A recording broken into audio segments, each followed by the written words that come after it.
გამოაქვეყნა თუ არა ნაციონალურმა მოძრაობამ გაყალბებული დოკუმენტები. რა ოფიციალური პასუხი მიიღო 2030-მა ალფა ბანკის სათაო ოფისიდან ნაციონალური მოძრაობის მიერ გავრცელებულ დოკუმენტებთან დაკავშირებით. რატომ აცხადებს ირმა ნადირაშვილი, რომ კორცხელის ინციდენტში მონაწილე პირებისთვის ალფა ბანკში ანგარიშები გაიხსნა, სადაც კალა კაპიტალისგან თანხები გადაირიცხა. დაიწყება თუ არა ფაქტზე გამოძიება და ვინ აგებს პასუხს დოკუმენტების გაყალბების დადგენის შემთხვევაში. საქართველოს პარლამენტის საარჩევნო და სისხლის სამართლის კოდექსში შესატან ცვლილებებს განიხილავს. ექნება თუ არა პოლიციელებს საარჩევნო უბანთან ყოფნის უფლება და გამკაცრდება თუ არა სასჯელი საარჩევნო პროცესში გამოვლენილი ძალადობისთვის. რა კითხვები ჰქონდათ კანონმდებლებს ცვლილებებთან დაკავშირებით? რა შენიშვნები აქვს ოპოზიციას და რას პასუხობს მათ კანონპროექტის ავტორი? ბიზნესის ხელშეწყობის პროგრამა სტარტაპ საქართველო დაიწყო. რას ითვალისწინებს და რა შედეგებზეა გათვლილი ახალი პროექტი? რა თანხაა გამოყოფილი ინოვაციური და მაღალტექნოლოგიური სტარტაპების დასაფინანსებლად?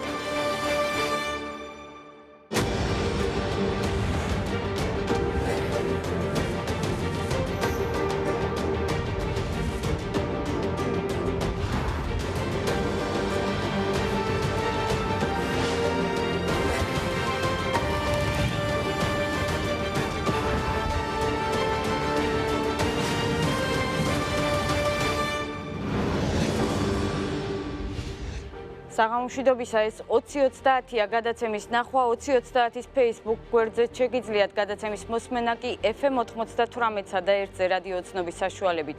2030-ის ჟურნალისტებთან ერთად დღის მთავარ თემებს წარმოგიდგენთ. ბიზნესის ხელშეწყობის პროგრამა სტარტაპ საქართველო პროექტის მიზნები, დეტალები და შეფასება 2030-ში. ჩვენ შეკითხვებს საპარტნიორო ფონდის ხელმძღვანელი დავით საგანელიძე უპასუხებს. ინტერპარტიული ჯგუფის შეხვედრა პრეზიდენტთან, შეხვედრაზე განხილული საკითხები, ოპოზიციის მოთხოვნები, სამოქალაქო ალიანსი თავისუფლებისთვის დამფუძნებელი ზურაბ ხარატიშვილი დღეს 2030-ში. იზიარებს თუ არა უმრავლესობა წინასაარჩევნო გარემოსთან დაკავშირებით NDI-ის სადამკვირვებლო მისიის დასკვნას და აპირებს თუ არა რეკომენდაციების შესრულებას.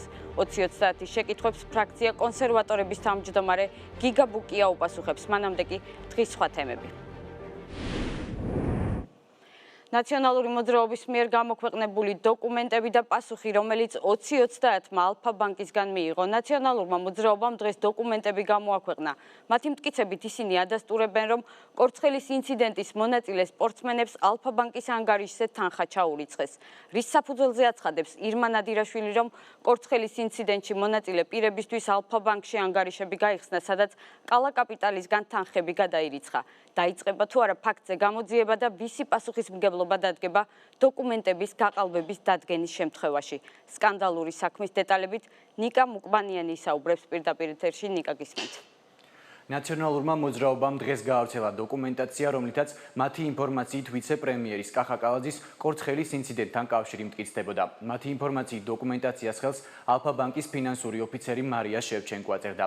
მათივე თქმით, ალფა ბანკში ორი ანგარიში კორცხელის ინციდენტის მონაწილე სპორტსმენების ვლადიმერ გეგეშიძისა და გიორგი გიგაურის სახელზე გაიხსნა, სადაც კალა კაპიტალ ლიმიტედმა მათი მტკიცებით კორცხელის ინციდენტამდე 4 დღით ადრე თანხა გადარიცხა. ნაციონალური მოძრაობის მიერ გავრცელებული დოკუმენტაციის ნამდვილობის დადგენის მიზნით 2030-მა ალფა ბანკის სათავო ოფისს მიმართა. მათ მიერ გამოგზავნილ წერილში წერია, რომ ეს დოკუმენტი ყალბია. ასევე გაყალბებულია მათი თანამშრომლის ხელმოწერაც და ანგარიშის გახსნისას დაშვებულია უხეში შეცდომები. Ქვენს მიერ ბანკის პრესამსახურისადმი მიწოდებული დოკუმენტი არის გაყალბებული. ყალბია ასევე ბანკის თანამშრომლის ხელმოწერა. გსურს ასევე აღვნიშნოთ, რომ დოკუმენტში დაშვებულია უხეში შეცდომები, რომლებიც ბანკის მუშაობის სპეციფიკას ეხება, კერძოდ ანგარიშების გახსნას. ალფა ბანკის პასუხამდე კი განცხადება კალა კაპიტალმა გაავრცელა. კომპანიის განცხადებით 2016 წელს კალა კაპიტალ ლიმიტედის მიერ არანაირი გადარიცხვა არ განხორციელებულა.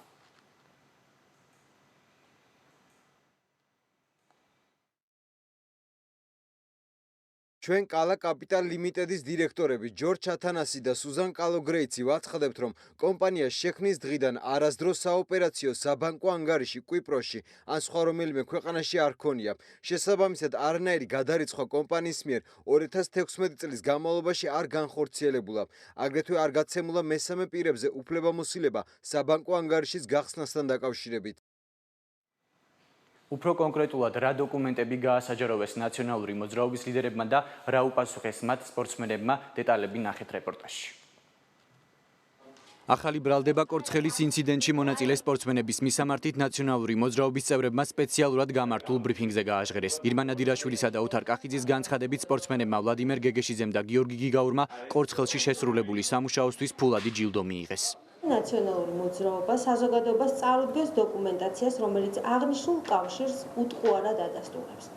რუსული სააქციო საზოგადოება ალფა ბანკის მხრიდან 31 მაისს გაცემულია ოფიციალური წერილი, რომელსაც ხელს აწერს ბანკის მთავარი ფინანსური ოფიცერი მარია შევჩენკო.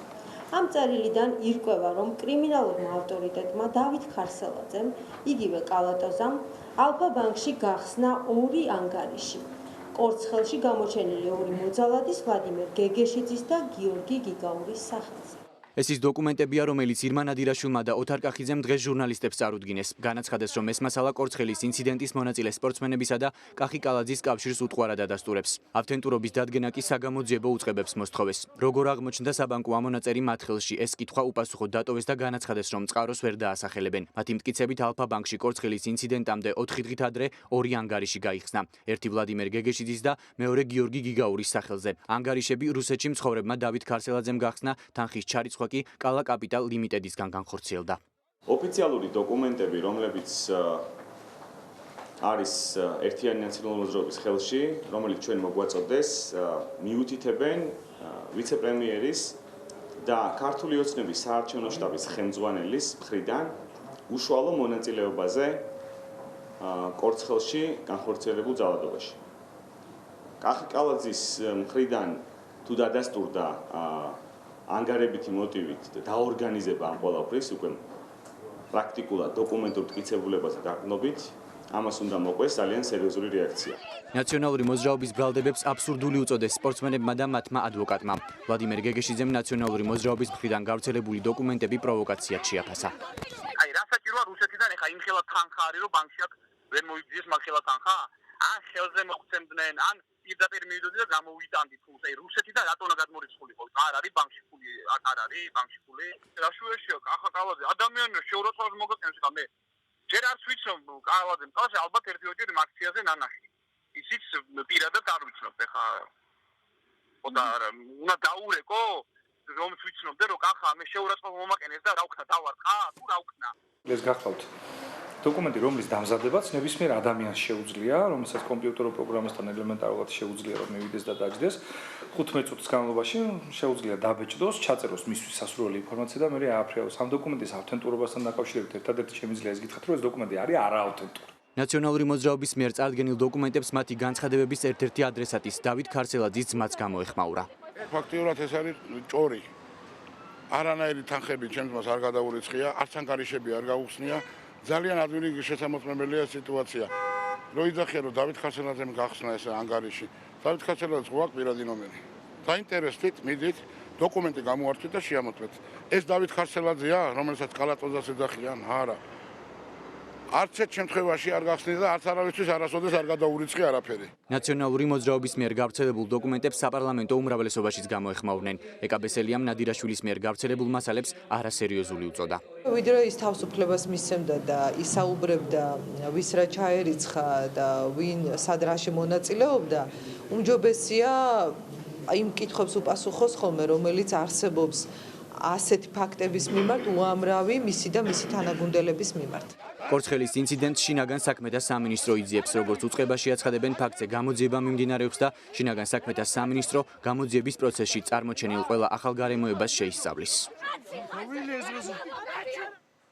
ალფა ბანკის პასუხის მიღების შემდეგ ჩვენ ნაციონალურ მოძრაობას დაუკავშირდით. დღევანდელი განცხადებების ერთ-ერთმა ავტორმა ოთარ კახიძემ განაცხადა, რომ დოკუმენტები სწორედ ავთენტურობის დადგენის მიზნით გაასაჭაროვეს. დოკუმენტი წარმოდგენილია ბლანკზე, ან ორიგინალის ფორმა აქვს, მაგრამ ავთენტურობა ჩვენ ვინაიდან ეს დოკუმენტი მოგვაწოდეს, ამიტომ ავთენტურობის გადამოწმებისკენ მოუწოდეთ და ეს ჩანაწერი შეგვიძლია ნახოთ. მიეწოდეთ დეპუტატს, რომელიც არასასახელებისგან თავს იკავებს. ჯერჯერობით უცნობია დაიწყება თუ არა გამოძიება დოკუმენტაციის შესაძლო გაყალბების ფაქტზე. პირდაპირ ეთერში ნიკა მუკბანიანი საუბრობდა, გმადლობთ ნიკა. შესაძლო ძალადობა და დაშინება უნდობლობა კანონის მიუკერძოებლად აღსრულებასთან დაკავშირებით და აღქმა, რომ გარკვეულ პირებს კულისებს მიღმა პროცესებზე მნიშვნელოვანი გავლენის მოხდენა შეუძლიათ. ეს არის ის მთავარი გამოწვევები, რომელსაც ეროვნულ დემოკრატიული ინსტიტუტის საერთაშორისო სადამკვირვებლო მისია არჩევნების კეთილსინდისიერად ჩატარებისთვის საფრთხედ მიიჩნევს. სადამკვირვებლო დელეგაციის წევრებმა დღეს მედიას წინასაარჩევნო პროცესის პირველადი ანგარიში წარუდგინეს. როგორია NDI-ის რეკომენდაციები და როგორ აფასებენ ამ ანგარიშს პოლიტიკოსები. თამარ ციკლაური ისაუბრებს პირდაპირ ეთერში. ეროვნულ დემოკრატიული ინსტიტუტის საერთაშორისო სადამკვირვებლო მისიის შეფასებით 8 ოქტომბრის საპარლამენტო არჩევნებს საქართველოს არაერთი დემოკრატიული რესურსით აღჭურვილი ხდება, მაგრამ სახეზეა მნიშვნელოვანი, თუმცა გადალახვადი გამოწვევებიც. NDI-ის წინასაარჩევნო დელეგაციის ანგარიში საკმაოდ ვრცელია. რამდენიმე მნიშვნელოვან კომპონენტსა და რეკომენდაციას მოიცავს. დელეგაციის წევრები 5 დღის განმავლობაში შეხვდნენ პოლიტიკური სპექტრის წარმომადგენლებს, ცენტრალური საარჩევნო კომისიის წევრებს, პრეზიდენტს, პარლამენტის თავმჯდომარეს, პრემიერს, სხვადასხვა უწყებების პირველ პირებსა და არასამთავრობო სექტორს. შესაბამისად, ანგარიში მოხვდა ყველა ის საკითხი, რაზეც შეხვედრისას მხარეებმა ისაუბრეს. NDI-ის დამკვირვებელთა მისიის ინფორმაციით შეხვედრებისას საუბარი იყო წინასაარჩევნო პროცესში შესაძლო დაშინებისა და ძალადობის ფაქტებზეც. ამ კონტექსტში დელეგაციამ ისაუბრა კორცხელის ინციდენტთან დაკავშირებით და რეკომენდაციების ნაწილში მოხვდა ის, რომ უნდა შემუშავდეს ეთიკის კოდექსი პარტიებისთვის, რათა თავიდან იქნა საცილებული მსგავსი ინციდენტები. ჩვენს შეფასებებსა და განცხადებებში ყურადღებას ვამახვილებდით იმ სფეროებზე, რომელიც გაუმჯობესებას საჭიროებს, მაგრამ ხაზი მინდა გავუსვა, რომ დელეგაცია აღიარებს იმ მიღწევებს, რაც საქართველოს გააჩნია ამ ეტაპისთვის. ნამდვილად მიგვაჩნია, რომ გვაქვს საფუძველი გარკვეული ოპტიმიზმისა ამ არჩევნებთან დაკავშირებით. გარდა ამისა, როგორც პოზიციის, ასევე ოპოზიციის ხელმძღვანელებმა გამოხატეს მზადყოფნა, რომ იმუშაონ პარტიის შიგნით იმისთვის, რომ კიდევ უფრო გაუმჯობესდეს ვითარება. პრაქტიკულად ყველა შეხვედრაზე, რომელიც ჩავატარეთ, ადამიანები ამბობდნენ, რომ ძირითადი პრობლემა მაინც არის ის, რომ შესაძლო არჩევნების პროცესში ძალადობისა და დაშინების მეთოდები იქნება გამოყენებული. შიშ სამყარებს კორცხელის ინციდენტი. ჩვენ დაგვიდასტურეს, რომ მთავრობის მხარდამჭერები ფიზიკურად გაუსწორდნენ ადამიანებს, თუმცა ვიცით ისიც, რომ ხელმძღვანელმა პირებმა დაგმეს ეს საქციელი. პირველ რიგში ასე დრო სამართალდამცავების საკმარისი რაოდენობა უნდა იყოს მობილიზებული და მათ სპეციალური ტრენინგი უნდა ჰქონდეთ გავლილი. ყველა პოლიტიკურმა პარტიამ უნდა დაგმოს ძალადობა, უნდა შემუშავდეს ეთიკის კოდექსი პარტიებისთვის, რომელსაც ისინი გაიზიარებენ და დანერგავენ. ჩვენი ანგარიში შეეხება ისეთ ასპექტებს, როგორიც არის სამართალდამცველებისა და სასამართლო სისტემის ადმინდობის ნაკლებობა. რამდენიმე მაგალითი იყო დელეგაციის წინაშე მოყვანილი. ეს იყო რიგ საქმეებზე გამოძიების გაჭიანურება, შერჩევითი მართლმსაჯულება, ასევე წინასწარი პატიმრობის არაერთგვაროვანი გამოყენების პრობლემა და სასჯელებისა და სანქციების დაკისრება არაერთგვაროვანი სახით. განხილულ იქნა რუსთავი ორსა და მაესტროსთან დაკავშირებული საქმეები და იქნება შთაბეჭდილება, რომ ნამდვილად არის გარკვეული ჩარევა და იბადება კითხვები სასამართლოსთან დაკავშირებით. კიდევ ერთი საკითხი, რაზეც ეროვნულ დემოკრატიული ინსტიტუტის წინასაარჩევნო დელეგაციის წევრებმა ისაუბრეს, პარტიების დაფინანსება შეეხება. სწორედ ამ ნაწილში მათი რეკომენდაციაა, რომ წინასაარჩევნო პროცესში აიკრძალოს ისეთი სახსრების გამოყენება, რომელიც სამართლიანი არჩევნების სულისკვეთების წინააღმდეგია. რეკომენდაციების ნაწილში მოხვდა ასევე ადმინისტრაციული რესურსის გამოყენების საკითხიც. დელეგაციის წევრები აღნიშნავდნენ, რომ ამ დროის მონაცემებით წინა წლებთან შედარებით თითქმის არ ჰქონია ადგილი ადმინისტრაციული რესურსის გამოყენებას. ასევე დელეგაციის წევრების აზრით, საარჩევნო სისტემის ცვლილების საკითხთან დაკავშირებით არჩევნების შემდეგ უნდა შეიქმნას ჯგუფი, რომელიც იმუშავებს საარჩევნო სისტემის ახალ მოდელზე. იქნება შთაბეჭდილებები, რომ პარტიები ნაკლებად იცნობენ იმ პრობლემებს, რაც საზოგადოებას აქვს. არის გარკვეული მცდელობები ყურადღების გადატანის, ან არასაკმარისად გაშუქების. მაგალითად, ერთ-ერთი საკითხი იყო ქორწინებასთან დაკავშირებით რეფერენდუმი. შესაბამისად, მთელი ეს პროცესი აღწერილ იქნა არა მხოლოდ მცდელობად, რომ ყურადღება იქნას გადატანილი, არამედ ეს წარმოადგენს რუსეთის პროპაგანდის მახეში გაბმას. ჩვენი ძირითადი რეკომენდაციაა, რომ ბევრად უფრო ნათელი პლატფორმა ჩამოყალიბდეს საარჩევნო პროცესში, აგრეთვე პოზიტიური ხედვა სოციალურ-ეკონომიკური მიმართულებით. არსებობს გარკვეული მოსაზრებები იმის შესახებ, რომ საარჩევნო ოლქების საზღვრების გადანაწილება გარკვეული დარღვევებით წარიმართა, განსაკუთრებით მაჟორიტარულ ოლქებთან მიმართებაში. ჩვენი რეკომენდაციაა, რომ გადაისინჯოს და გადაიხედოს ის ზომები, რის მიხედვითაც მოხდა ოლქების გადანაწილება. გარდა ამისა, პარლამენტმა უნდა შექმნას მუდმივმოქმედი კომისია, რომელიც პასუხისმგებელი იქნება ამ პროცესზე. სამწუხაროდ არ იქნა მიღწეული კონსენსუსი მაჟორიტარული სისტემის გაუქმებასთან დაკავშირებით. ამ ეტაპზე ეს ნამდვილად დაგვიანებული საკითხია და ის მომავალში უნდა გადაწყდეს. შესაბამისად, რეკომენდაცია იქნება შეიქმნას სამუშაო ჯგუფი, რომელიც ამ საკითხზე შელებს. ეროვნულ დემოკრატიული ინსტიტუტის წინა საარჩევნო დელეგაციის ანგარიშზე საუბრისას პოლიტიკოსთა ნაწილი ამბობს, რომ ამ ანგარიში მოხვდა ის საკითხები, რაზეც მათ დელეგაციის წევრებთან შეხვედრისას იმსჯელეს. საპარლამენტო უმრავლესობაში ამბობენ, რომ ანგარიში მოხვედრილი ბევრი საკითხი ახლა პრობლემური არ არის. თუმცა იმისათვის, რომ საპარლამენტო არჩევნებამ 7 ვითარებაში ჩაიაროს, აქტიური მუშაობა მიმდინარეობს. რაც შეეხება ოპოზიციას, მათი ნაწილი ყურადღებას ამახვილებს საარჩევნო სისტემასა და ოლქების გადანაწილებაზე და ამბობენ, რომ საჭიროა რეკომენდაციების გაზიარება. პრეზიდენტის მრჩეველი კი აცხადებს, რომ სამართლიანი არჩევნების ჩატარებისთვის საჭიროა საერთაშორისო ორგანიზაციების რეკომენდაციებისა და ხედვების გაზიარება. ძალიან მნიშვნელოვანია, რომ ჩვენ საერთაშორისო დამკვირვებლების, საერთაშორისო ორგანიზაციების აქტიურ მონაწილეობას იმიტომ ვითხოვთ ჩვენს საარჩევნო, როგორც წინა საარჩევნო პერიოდში, ისე არჩევნების პროცესში, რომ მათი ხედვა, მათი რეკომენდაციები ძალიან მნიშვნელოვანია და ბევრი რამე იქ ისეთია, რაზედაც ამდენი ხნის განმავლობაში იყო მოთხოვნა, სურვილი, რომ ნაბიჯები გადადგმულიყო, მაგრამ სამწუხაროდ ეს დრო იქნა გაშვებული. ჩვენ გქონდა ახალ მემარჯვენეებს შეხვედრა NDI-ის წარმომადგენლებთან, ასევე ძალიან მნიშვნელოვანი და საჭირო შეხვედრა იყო. ასეთი შეხვედრები გაგრძელდება და თუნდაც ასეთი შეხვედრების დროს საარჩევნო გარემო რომ არ იყოს მუდმივი კრიტიკის საგანი ოპოზიციის მხრიდან, იმიტომ არის საჭირო გარკვეული შეთანხმება. რაც შეეხება ის, რომ ახლა სასამართლო უნდა იყოს სამართლიანი და ზეწოლა არ უნდა იყოს და ასე შემდეგ, ეს ახლა გასაგებია და NDI-მ თქვა ის, რასაც ამბობს მთელი მსოფლიო. თუ გვინდა რომ საქართველოს ჩაატაროს კარგი არჩევნები, ჩვენ მეგობრებს უნდა დაუჭიროთ. NDI არის ერთ-ერთი ყველაზე ავტორიტეტული ორგანიზაცია და მათი დასადამკვირვებლო მისია ჩამოვიდა, რომ მეგობრული რჩევები მოგვცეს. სამწუხაროდ მე არ მაქვს იმედი, რომ თუ მოძალადები დაისჯებიან.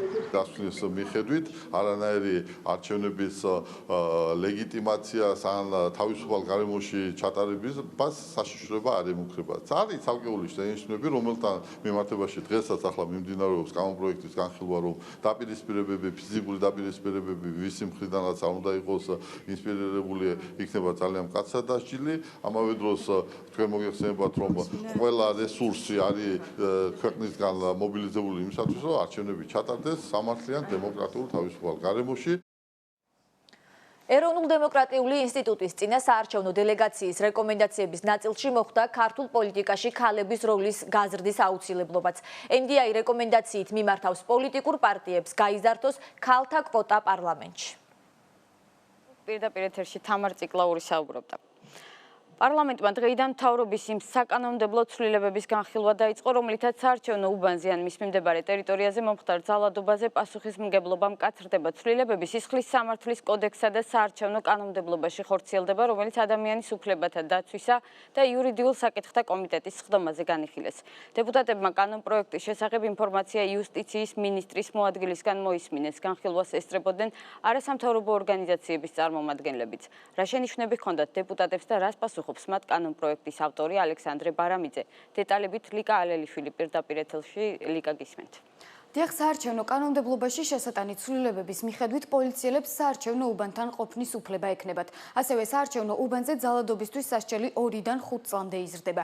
შესაბამისი კანონპროექტი პირველი მოსმენით ადამიანის უფლებათა დაცვისა და იურიდიულ საკითხთა კომიტეტებზე განიხილეს. ცვლილებების გარკვეულ ნაწილთან დაკავშირებით კითხვები ჰქონდა შინაგან საქმეთა სამინისტროს წარმომადგენელს, თუმცა კანონპროექტის ავტორმა ალექსანდრე ბარამიძემ და შინაგან საქმეთა სამინისტროს იურიდიული დეპარტამენტის უფროსმა განხილვის დასრულების შემდეგ განაცხადა, რომ სამინისტროები კონსენსუსს მიაღწევენ და პარლამენტში შემდეგ მოსმენაზე შეჯერებულ ვარიანტს წარმოადგენენ. საუბნო კომისიის თავმჯდომარესა თანხმობის გარეშე პოლიციელთა ყოფნას საუბნო კომისიის და კეჭისყრის შენობის მიმდებარე ტერიტორიაზე ჩვენ ვფიქრობთ, რომ აქ პოლიციის მოქმედების ფარგლები კიდევ უფრო მეტად უნდა შევიწროვდეს იმ კუთხით, რომ პოლიციის ჩართულობა უნდა იყოს უზრუნველყოფილი მხოლოდ იმ შემთხვევაში, თუ იქნება უშუალო პირდაპირი და მყისიერი საფრთხე საზოგადოებრივი წესრიგის წინაშე. ჩვენ ამ თემასთან დაკავშირებით დაველაპარაკებთ და ჩვენ შორის არავითარი გაუგებრობა არ იქნება და ჩამოყალიბდები და შევთანხმდებით. ამ წუთში არ ღირს არაფრის ცვლილების შეტანა, მათ შორის არც იმისი, რაც შინაგან საქმეთა სამინისტროს წარმომადგენელმა განაცხადა, რადგან მე მიმაჩნია, რომ აუცილებლობის კრიტერიუმის განსაზღვრა ბევრად უფრო მკაფიოდ შეიძლება საქართველოში ევროპული კონვენციის სისტემიდან გამომდინარე და ევროპული სასამართლოს პრეცედენტული სამართლიდან გამომდინარე, ვიდრე ეგრეთ წოდებული პირდაპირ და მყისიერი საფრთხის განმარტება, ორივე არის შეფასებითი მსჯელობა, მაგრამ ჩემი აზრით, ბევრად უფრო იოლია ჩვენი ტრადიციიდან გამომდინარე აუცილებლობის კრიტერიუმის განსაზღვრა. ცვლილებების გარკვეულ ნაწილთან დაკავშირებით კითხვები ჰქონდათ საპარლამენტო უმრავლესობისა და უმცირესობის წარმომადგენლებსაც. მართულ გუნდში ამბობენ, რომ ისინი კანონპროექტს მხარს დაუჭერენ. ოპოზიცია კი იუსტიციის სამინისტროსგან მათი შენიშვნების გათვალისწინებას ელის. საკომიტეტო მოსმენებს დღეს ესწრებოდნენ არასამთავრობო ორგანიზაციების წარმომადგენლებიც. საიამი ესალმება ნებისმიერ ინიციატივას, რომლის მიზანიც არის არჩევნების შვიდ გარემოში ჩატარება. გვაქვს კითხვები ნორმის შინაარსთან დაკავშირებით, კერძოდ თვლით, რომ გარკვეული ტერმინების საჭიროებს დაკონკრეტებას იმისათვის, რომ ნორმა იყოს განჭვრეტადი და ცხადი და ამავდროულად ნორმის შინაარსში აუცილებლად უნდა გაკეთდეს მითითება იმასთან დაკავშირებით, რომ ამ ნორმის მიზანია არჩევნების შვიდ გარემოში ჩატარება. საქართველოში დღეს მოქმედი კანონებიც შესანიშნავად და გადასარევად იძლევა იმის საშუალებას, რომ ეს და სხვა უმსგავსობები ხალხისთვის საზიანოდ, რაცაც ჩადის ქართული ოცნების მთავრობა, ხალხის პრობლემის გადაწყვეტის ნაცვლად აღიკვეთოს. გამოსავალი არის არა კანონების გამკაცრება. თუ საზოგადოებრივი წესრიგის დაცვის საჭიროება ჩნდება და თუ ხდება კანონდარღვევა, ბუნებრივია პოლიციელი ვერ უყურებს მოვლენებს შორიდან. ამიტომ ასეთი შესაძლებლობა უნდა იყოს კანონით გათვალისწინებული. კანონპროექტის მიხედვით, რომელიც პარლამენტში დაჩქარებული წესით იხილება საარჩევნო უბნებზე საარჩევნო კომისიის განთავსების ადგილას ან მათ მიმდებარე ტერიტორიაზე, ასევე წინა საარჩევნო აგიტაციის ან წინა საარჩევნო კამპანიის ღონისძიების დროს ცემა, სხვაგვარი ძალადობა ან ძალადობის მუქარა სისხლის სამართლის დანაშაული იქნება. გარდა ამისა, გამონაკლის შემთხვევაში პოლიციის მუშაკებს კენჭისყრის შენობის მიმდებარე ტერიტორიაზე საარჩევნო კომისიის თავმჯდომარის მოთხოვნისა და თანხმობის გარეშე ყოფნის საშუალება მიეცეთ. პარლამენტში ინიცირებული პროექტის მიხედვით საარჩევნო კომისიის თავმჯდომარის მოთხოვნით პოლიციის მუშაკები შეიძლება გამოძახებულ იქნენ არა მხოლოდ იმ შემთხვევაში, თუ კენჭისყრის შენობაში ან მის მიმდებარე ტერიტორიაზე საფრთხე ექმნება კენჭისყრის ჩატარებას ან საარჩევნო დოკუმენტაციის უსაფრთხო გადაადგილებას, არამედ მაშინაც, თუ კი საფრთხე საზოგადოებრივ წესრიგს ექმნება. კანონპროექტი იუსტიციის სამინისტრომ პრემიერ-მინისტრის ინიციატივის საფუძველზე შეიმუშავა. ეს ლიკა ალელიშვილი იყო, გმადლობთ ლიკა. ინტერპარტიული ჯგუფი პრეზიდენტის ადმინისტრაციის წარმომადგენლებთან ერთად საარჩევნო გარემოს გაუმჯობესების მიზნით ერთობლივი პროექტის მომზადებას აპირებს. ამ წინადადების ძირითადი ნაწილი უფასო საეთერო დროს შეეხება. არასაპარლამენტო პარტიების ნაწილი აპროტესტებს უფასო საეთერო დროსთან დაკავშირებით პარლამენტში მეორე მოსმენით მიღებულ კანონპროექტს. არასაპარლამენტო პარტიებს სავარაუდოდ კოლეგა ოპოზიციონერი დეპუტატების მხარდაჭერაც ექნება, თუმცა საპარლამენტო უმრავლესობის არა, რადგან წინა საარჩევნო კამპანიის დროს არჩევნებამდე რამდენიმე ხნით ადრე საარჩევნო წესების შეცვლა მიუღებლად და არარეალისტურად მიაჩნიათ. გიორგი კოპერიძე დეტალებით. პრეზიდენტის ადმინისტრაციის და არასაპარლამენტო პარტიების წარმომადგენლები ერთობლივ სამუშაო ჯგუფს ქმნიან. გადაწყვეტილება დღეს პრეზიდენტისა და ინტერპარტიული ჯგუფის შეხვედრაზე მიიღეს.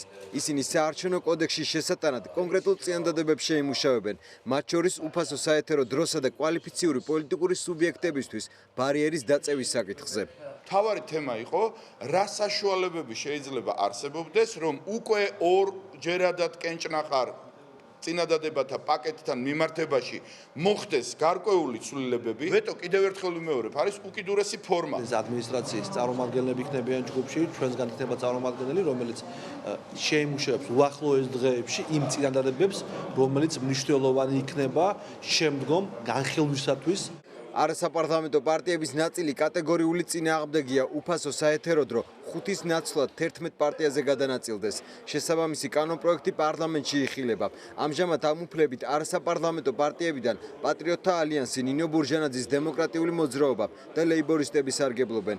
საპარლამენტოდან ნაციონალური მოძრაობა და ქართული ოცნება. თუმცა იმის გამო, რომ კოალიციის ყოფილი წევრები არჩევნებში ცალკე მიიღებენ მონაწილეობას, უფასო საეთერო დროით სარგებლობის უფლება კოალიციის ყოფილ წევრებსაც ექნებათ. იმედი მაქვს, რომ ხელისუფლებას და ყველა პოლიტიკური პარტია პარლამენტში დაინახავს, რომ ესეთ პოლიტიკურ ქურდბაცაცობას ნამდვილად ჯობია პოლიტიკური კონსენსუსი, შეთანხმება და სხვის ხარჯზე საკუთარი კეთილდღეობის გაუმჯობესება კი არა, ყველასთვის თანაბარი პირობების მიცემა.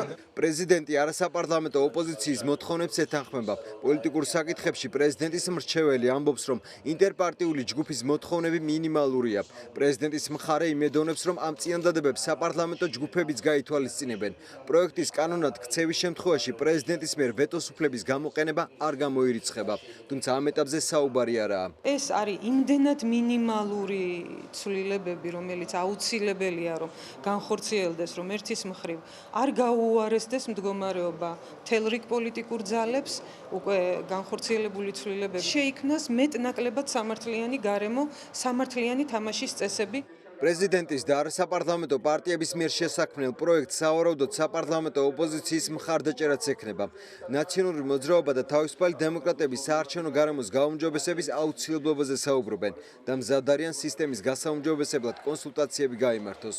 მე მიმაჩნია ეს არასწორად, ვინაიდან არ შეიძლება კანონი მოარგოს შენს თავს. არ შეიძლება კანონი მოარგო იმ რეალობას, სადაც აღმოჩნდი იმის გამო, რომ კოალიცია დაიშალა. ჩვენ ამ კანონპროექტის განხილვაში შემუშავებაში, მიღებაში მონაწილეობა არ მიგვიღია. გარკვეულწილად ეს არის სამართლიანი შენიშვნა. მეოთხე, თუ ეს კანონი უკან დაბრუნდა, ჩვენ ამ კანონის განხილვაში მონაწილეობას მივიღებთ. პრეზიდენტის და არასაპარლამენტო პარტიების ერთობლივი წინადადებების გაზიარებას პარლამენტის უმრავლესობა ამ ეტაპზე არ აპირებს, რადგან ამჟამად საარჩევნო კოდექსში ცვლილებების განხორციელება არარეალისტურად მიაჩნიათ. რაც შეეხება უფასო საეთერო დროზე გამოთქმულ პრეტენზიებს, ამის საპასუხოდ მმართველ გუნდში ამბობენ, რომ კოალიცია ქართული ოცნების სახელით მოპოვებული უფლება გაერთიანების ყოფილ წევრებზე თანაბრად უნდა გადანაწილდეს, რაც კერძო ტელეკომპანიების და დამატებით ბიუჯეტის ხარჯზე ვერ მოხდებოდა. დანიშნულია ეს არჩევნები და ეს არჩევნები პრეზიდენტმა დანიშნა 4 თვით ადრე და ჩვენ კამპანია დავიწყეთ 4 თვით ადრე და პრეზიდენტს თურმე ახლა გაახსენდა რომ თურმე რაღაც ცვლილებებზე შეიძლება იმუშაოს და რაღაც სამუშაო ჯგუფი შექმნას.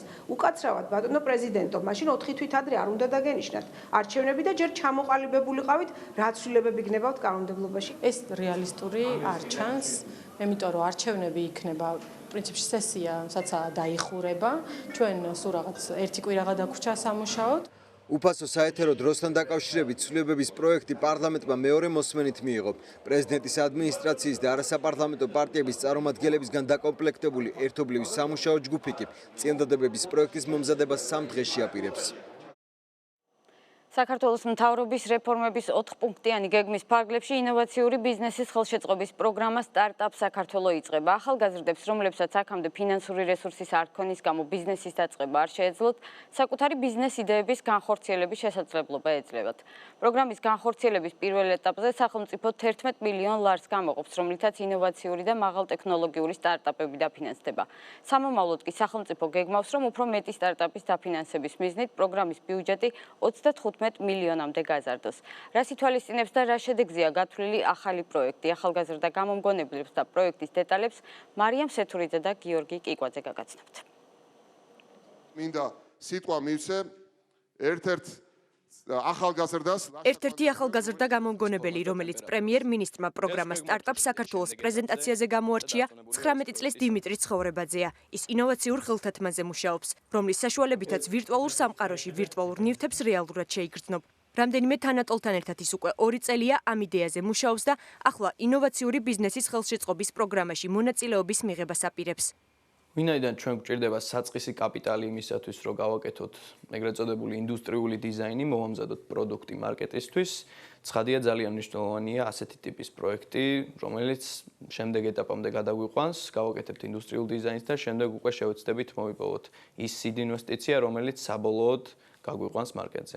პრემიერის ყურადღების მიღმა არ დარჩენილან არც საბავშვო თამაშების მოყვარული მეგობრები.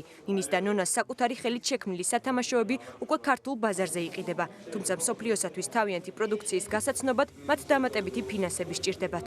ფაქტობრივად ჩვენი ხელფასებით დავით პირველი კაპიტალი, რომ შეგვექმნა რაღაც ეს სტარტაპი. ჩვენი ხელით ავაწყეთ 100 ცალი, ანუ ჯამში 1000 თამაში, ასე ვთქვათ, სატესტო პარტია. დღეს შევცვალეთ სრულიად ბიზნეს მოდელი. თავარი ახლა უკვე ეს ყველაფერი ვაწარმოებთ ძალიან დიდი რაოდენობებით, რაშიც დიდი იმედი გვაქვს, რომ სტარტაპ საქართველო დაგვეხმარება. ინტერიერის დიზაინერი გიგი გვალიეკი ენერგოეფექტურ ეკოლოგიურად სუფთა სანათებს ამზადებს. ამ დროისათვის მას 9 სხვადასხვა დიზაინის სანათი აქვს შექმნილი. ჩვენი ინვესტიცია ჩავდეთ თვითონ პროდუქტის შექმნაში. აქედან გამომდინარე, შემდეგი განვითარებისთვის კომპანიას უკვე ესაჭიროება ის დაფინანსება. ძალიან დიდი იმედი გვაქვს, რომ მივიღებთ ამ დაფინანსებას, გავემგზავრებით უცხოურ გამოფენებზე, რაც კიდევ ერთხელ პროპაგანდა იქნება ჩვენი პროდუქტის, ევროკავშირის და ამერიკის ბაზარზე. ყველას, ვინც ინოვაციურ პროექტთან ჯერ მხოლოდ იდეას ფლობს, დაფინანსების მიღების შესაძლებლობა ეძლევა. სტარტაპების ანუ დამწყები ბიზნესის დაფინანსების პროგრამა პრემიერ-მინისტრმა დღეს ოფიციალურად წარადგინა. ინოვაციური ბიზნესის ხელშეწყობის პროგრამა მთავრობის 4-პუნქტიანი გეგმის ფარგლებში ხორციელდება. პროგრამისათვის სახელმწიფო 11 მილიონ ლარს გამოყოფს. პრემიერის თქმით, პროგრამა ნიჭიერი ახალგაზრდების რეალიზებას ემსახურება.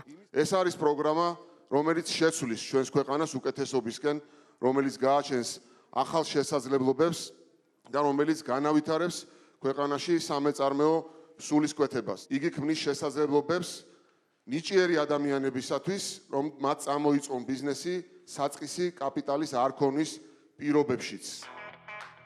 პროგრამის კოორდინატორები საპარტნიორო ფონდი და საქართველოს ინოვაციებისა და ტექნოლოგიების სააგენტო არიან. სტარტაპ საქართველოში მონაწილეობის მიღებას საქართველოს ნებისმიერ მოქალაქეს შეუძლია. საპარტნიორო ფონდის მიერ შექმნილი კომპანია თითოეულ ბენეფიციარში 15,000 ლარიდან 100,000 ლარამდე ინვესტიციას ჩადებს.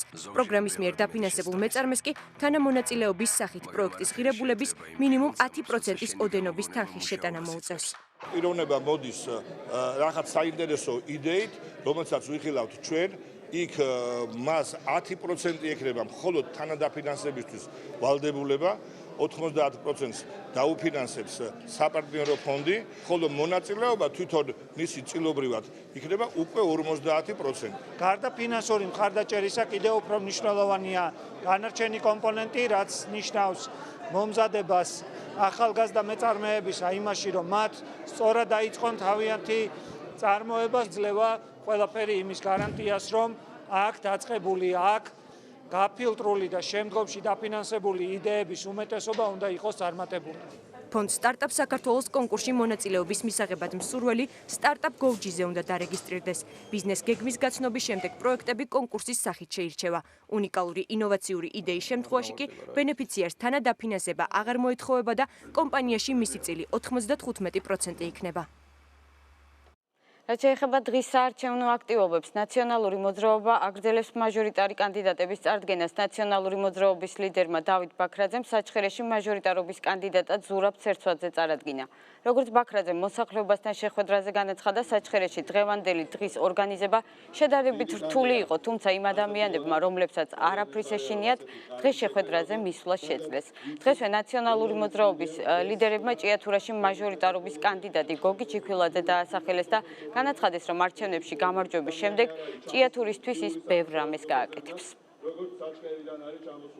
ვფიქრობ, რომ 12 წლამდე, როდესაც მე ვიყავი ხელისუფლებაში, წინათ ხელისუფლებაში, რაც დაგვრჩა გასაკეთებელი იმ პროექტებიდან, ინფრასტრუქტურა, სოციალური დახმარებები, თუ რა ისეთი საკითხები, რომელიც ჩემ დროს დაწყილი იყო და არ გადაწყვეტილა, აი ვფიქრობ, რომ ის გავაგრძელო და იმ მიმართებით და შემართებით ვიყო. თავარია რომ ვიყოთ ქვეყნის ერთგულები, ვიყოთ ამ რაიონის პატრიოტები და მათთან ერთად გავაგრძელოთ საქმის კეთება, მათთან ერთად გავაგრძელოთ ქვეყნის წინსვლა 8 ოქტომბრის საპარლამენტო არჩევნების შემდეგ საჩხერებმა ღირსეული მონაწილეობა მიიღოს ქვეყნის აღშენილობაში და ქვეყნის უძრაობის დამთავრებაში.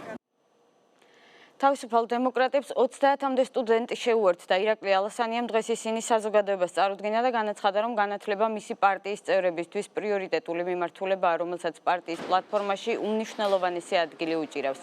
ამასთან ირაკლი ალასანიას განცხადებით უახლოეს პერიოდში თავისუფალი დემოკრატები საზოგადოებას პარტიის ხედვას გააცნობენ განათლების სფეროს განვითარებასთან დაკავშირებით.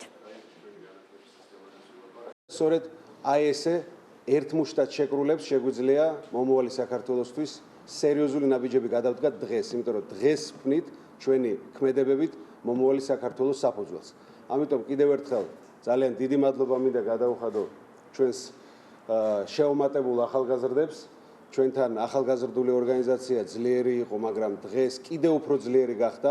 ჩვენ სტუდენტები საქართველოს სხვადასხვა უნივერსიტეტებიდან უერთდებით პარტია თავისუფალ დემოკრატებს, რადგან მიგვაჩნია, რომ ეს არის ერთადერთი ძალა, რომელსაც შეუძლია შეცვალოს ჩვენი ქვეყნის მდგომარეობა უკეთესობისაკენ. ამიტომ მოგიწოდებთ თქვენც, შემოგვიერთდით, რადგან ჩვენი აქტივობა და ჩვენი აზრი არის ძალიან მნიშვნელოვანი ჩვენი ქვეყნის მომავლისათვის და განვითარებისათვის. ტელეკომპანია იმედის საქმეში ბრალდებულების პროცესზე არხის საინფორმაციო სამსახურის უფროსი მაია თაბაგარი და პროდიუსერი ჯონი კალანდაძე დაიკითხნენ. მაია თაბაგარის ჩვენებით 2006 წელს სანდრო გირგულიანის მკვლელობის საქმეზე გასულმა სიუჟეტმა მაშინდელი ხელისუფლების მხრიდან ბოიკოტი გამოიწვია. ისინი თოქ-შოუებში სტუმრად აღარ მიდიოდნენ. ქრონიკის პროდიუსერის ჯონი კალანდაძის ჩვენებით კი ფიზიკურ ანგარიშწორებას 7 ნოემბერს იმის გამო გადაურჩა, რომ მისი მეუღლე დიანა ტრაპაიძე 9 თვის ორსული იყო. საქმეზე ბრალდებულები არიან მიხეილ სააკაშვილი, ზურაბ ადეიშვილი, დავით კეზერაშვილი, ვანო მერაბიშვილი და გიგი უგულავა. ტელეიმედის დარბევის მიზეზი, ძალადობრივად მაუწყებლობის შეწყვეტის მიზეზი გახლდათ არა ის, რომ ვინმე ტელეიმედის ჟურნალისტის ხელის სახელმწიფო გადატრიალებას აწყობდა, არამედ ძალადობრივად დარბევის მიზეზი გახლდათ სწორედ კრიტიკული მაუწყებლობა, რასაც ანხორციელებდა ტელეიმედი. დღეს დაკითხული მოწმე არც ერთი მაღალჩინოსნის გვარს არ ასახელებს იმასთან დაკავშირებით, რომ ტელეიმედში შესვლა იყო მაღალი თანამდებობის, მაღალი პოლიტიკური თანამდებობის პირების მიერ მიღებული გადაწყვეტილება. ახსენებენ მხოლოდ ნინო ბურჯანაძეს და ამბობენ, რომ ნინო ბურჯანაძემ თავად განაცხადა, რომ მომხრე იყო ტელეიმედის გათიშვის. ეკონომისტი მიხეილ დუნდუა გიორგი ბაჯელიძეს სიცრუესა და ქვეყანაში ელიტური კორუფციის იმიტაციის შექმნის მცდელობაში ადანაშაულებს. შინაგან საქმეთა სამინისტროს შესყიდვების სამსახურის ყოფილმა უფროსმა სპეციალური პრესკონფერენცია გუშინ გამართა, სადაც განაცხადა, რომ თითქმის ყველა სამინისტროში ტენდერების ჩატარება გამარტივებული წესით ხდება და ადგილი აქვს კორუფციულ გარიგებებს. რის შესახებაც მისი თქმით, მან ინფორმაცია მიხეილ დუნდუას მიაწოდა, რათა მას დოკუმენტები ყოფილი პრემიერისთვის გადაეცა. საპასუხოდ მიხეილ დუნდუა აცხადებს, რომ დოკუმენტაცია, რომელიც ბაჯელიძისგან მიიღო, ჩვეულებრივი საჯარო ინფორმაციაა და გამარტივებული წესით ტენდერების ჩატარება კანონდარღვევას არ წარმოადგენს. დუნდუამ დღეს ბაჯელიძის წერილები გაასაჯაროვა და მის ქმედებას წინასწარ დაგეგმილი პროვოკაცია უწოდა. გიორგი ბაჯელიძემ საკუთარ ბრიფინგზე ლევან კალანდაძეს ახსენა, რომელიც შესყიდვების სამსახურის ყოფილ უფროსთან ყოველგვარ კავშირს უარყოფს. კორუფცია არის ყველა სამინისტროში. უკლებლივ ყველა სამინისტროში ამის მასალები ჩვენ გვაქვს. ამის მასალები ეხლა ითარგმნება და მე არ ვიცი, ბოდის უხდი საზოგადოებას რა, მაგრამ საზოგადოებამ სიმართლე უნდა იცოდეს. მე ამ ინფორმაციის მიწოდება მინდოდა ბატონ ბიძინა ივანიშვილამდე. თუ ეს ინფორმაცია თქვენამდე მოვიდა, მაშინ უნდა მიგებოთ ზოები. ესე იგი არ მოვიდა, ხო? ესე იგი მიხეილ დუნდუამ არ მიაწოდა. მე მინდა ამის ჯეროდეს, რომ არ მიაწოდა. არ შეიძლება რომ მე წერილი გადმომიგზავნონ ბიძინა ივანიშვილის სახელზე და მე ეს გადავუგზავნო ამ ადამიანს. ვისაც უნდა წერილის მიწერა ვინმესთან, არსებობს პოსტა, ელექტრონული, არაელექტრონული, არსებობს გადაცემის უამრავი საშუალება და შეუძლია თავად გადასცეს ვისაც უნდა იქ. როგორ ბაჯელიძემ მოახერხა ამოიცნო კორუფციული ნიშნები ღია საჯარო ინფორმაციაში და მთელი ოპოზიციური სპექტრი ამას ვერ ხედავდა? ან ვერავინ ვერ ამჩნევდა სხვა ღია ინფორმაციაში კორუფციის დანახვას. იმიტომ ესაა ღია საჯარო ინფორმაცია.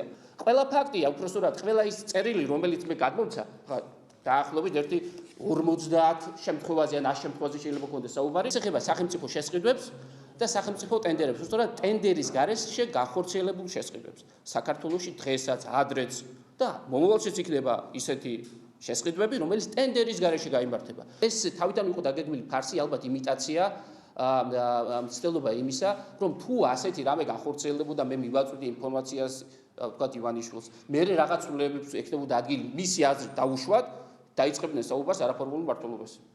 ეს იყო ისი წინასწარ დაგეგმილი პროვოკაცია. ტყუილი და სიცრუეა თითქოს მე ბატონ ბაჯელიძეს მოვთხოვე რა იმ სახის ინფორმაცია, ასევე სიცრუეა და მეორე ტყუილია რომ ბატონმა ბაჯელიძემ რაიმე სახის ინფორმაცია მომაწოდა და აქედან გამომდინარე ბუნებრივია არანაირი ვალდებულებაც ამ ინფორმაციის შემდგომ ვინმესთვის, მათ შორის ბატონ ბიძინა ივანიშვილისთვის მიწოდების თაობაზე არ არსებობდა. ბატონი ბაჯელიძე გარკვეულწილად გარეულია რაღაც ასე თქვათ მახინაციებში, რომელიც ტენდერებს უკავშირდება და ამ ხმაურით ის ცდილობს გარკვეული იმუნიტეტი შეიძინოს. ახლა რეკლამის შემდეგ საქართველოში სტარტაპების დაფინანსება იწყება. ვინ შეძლებს დაფინანსების მიღებას? საპარტნიორო ფონდის ხელმძღვანელი 2030-ში.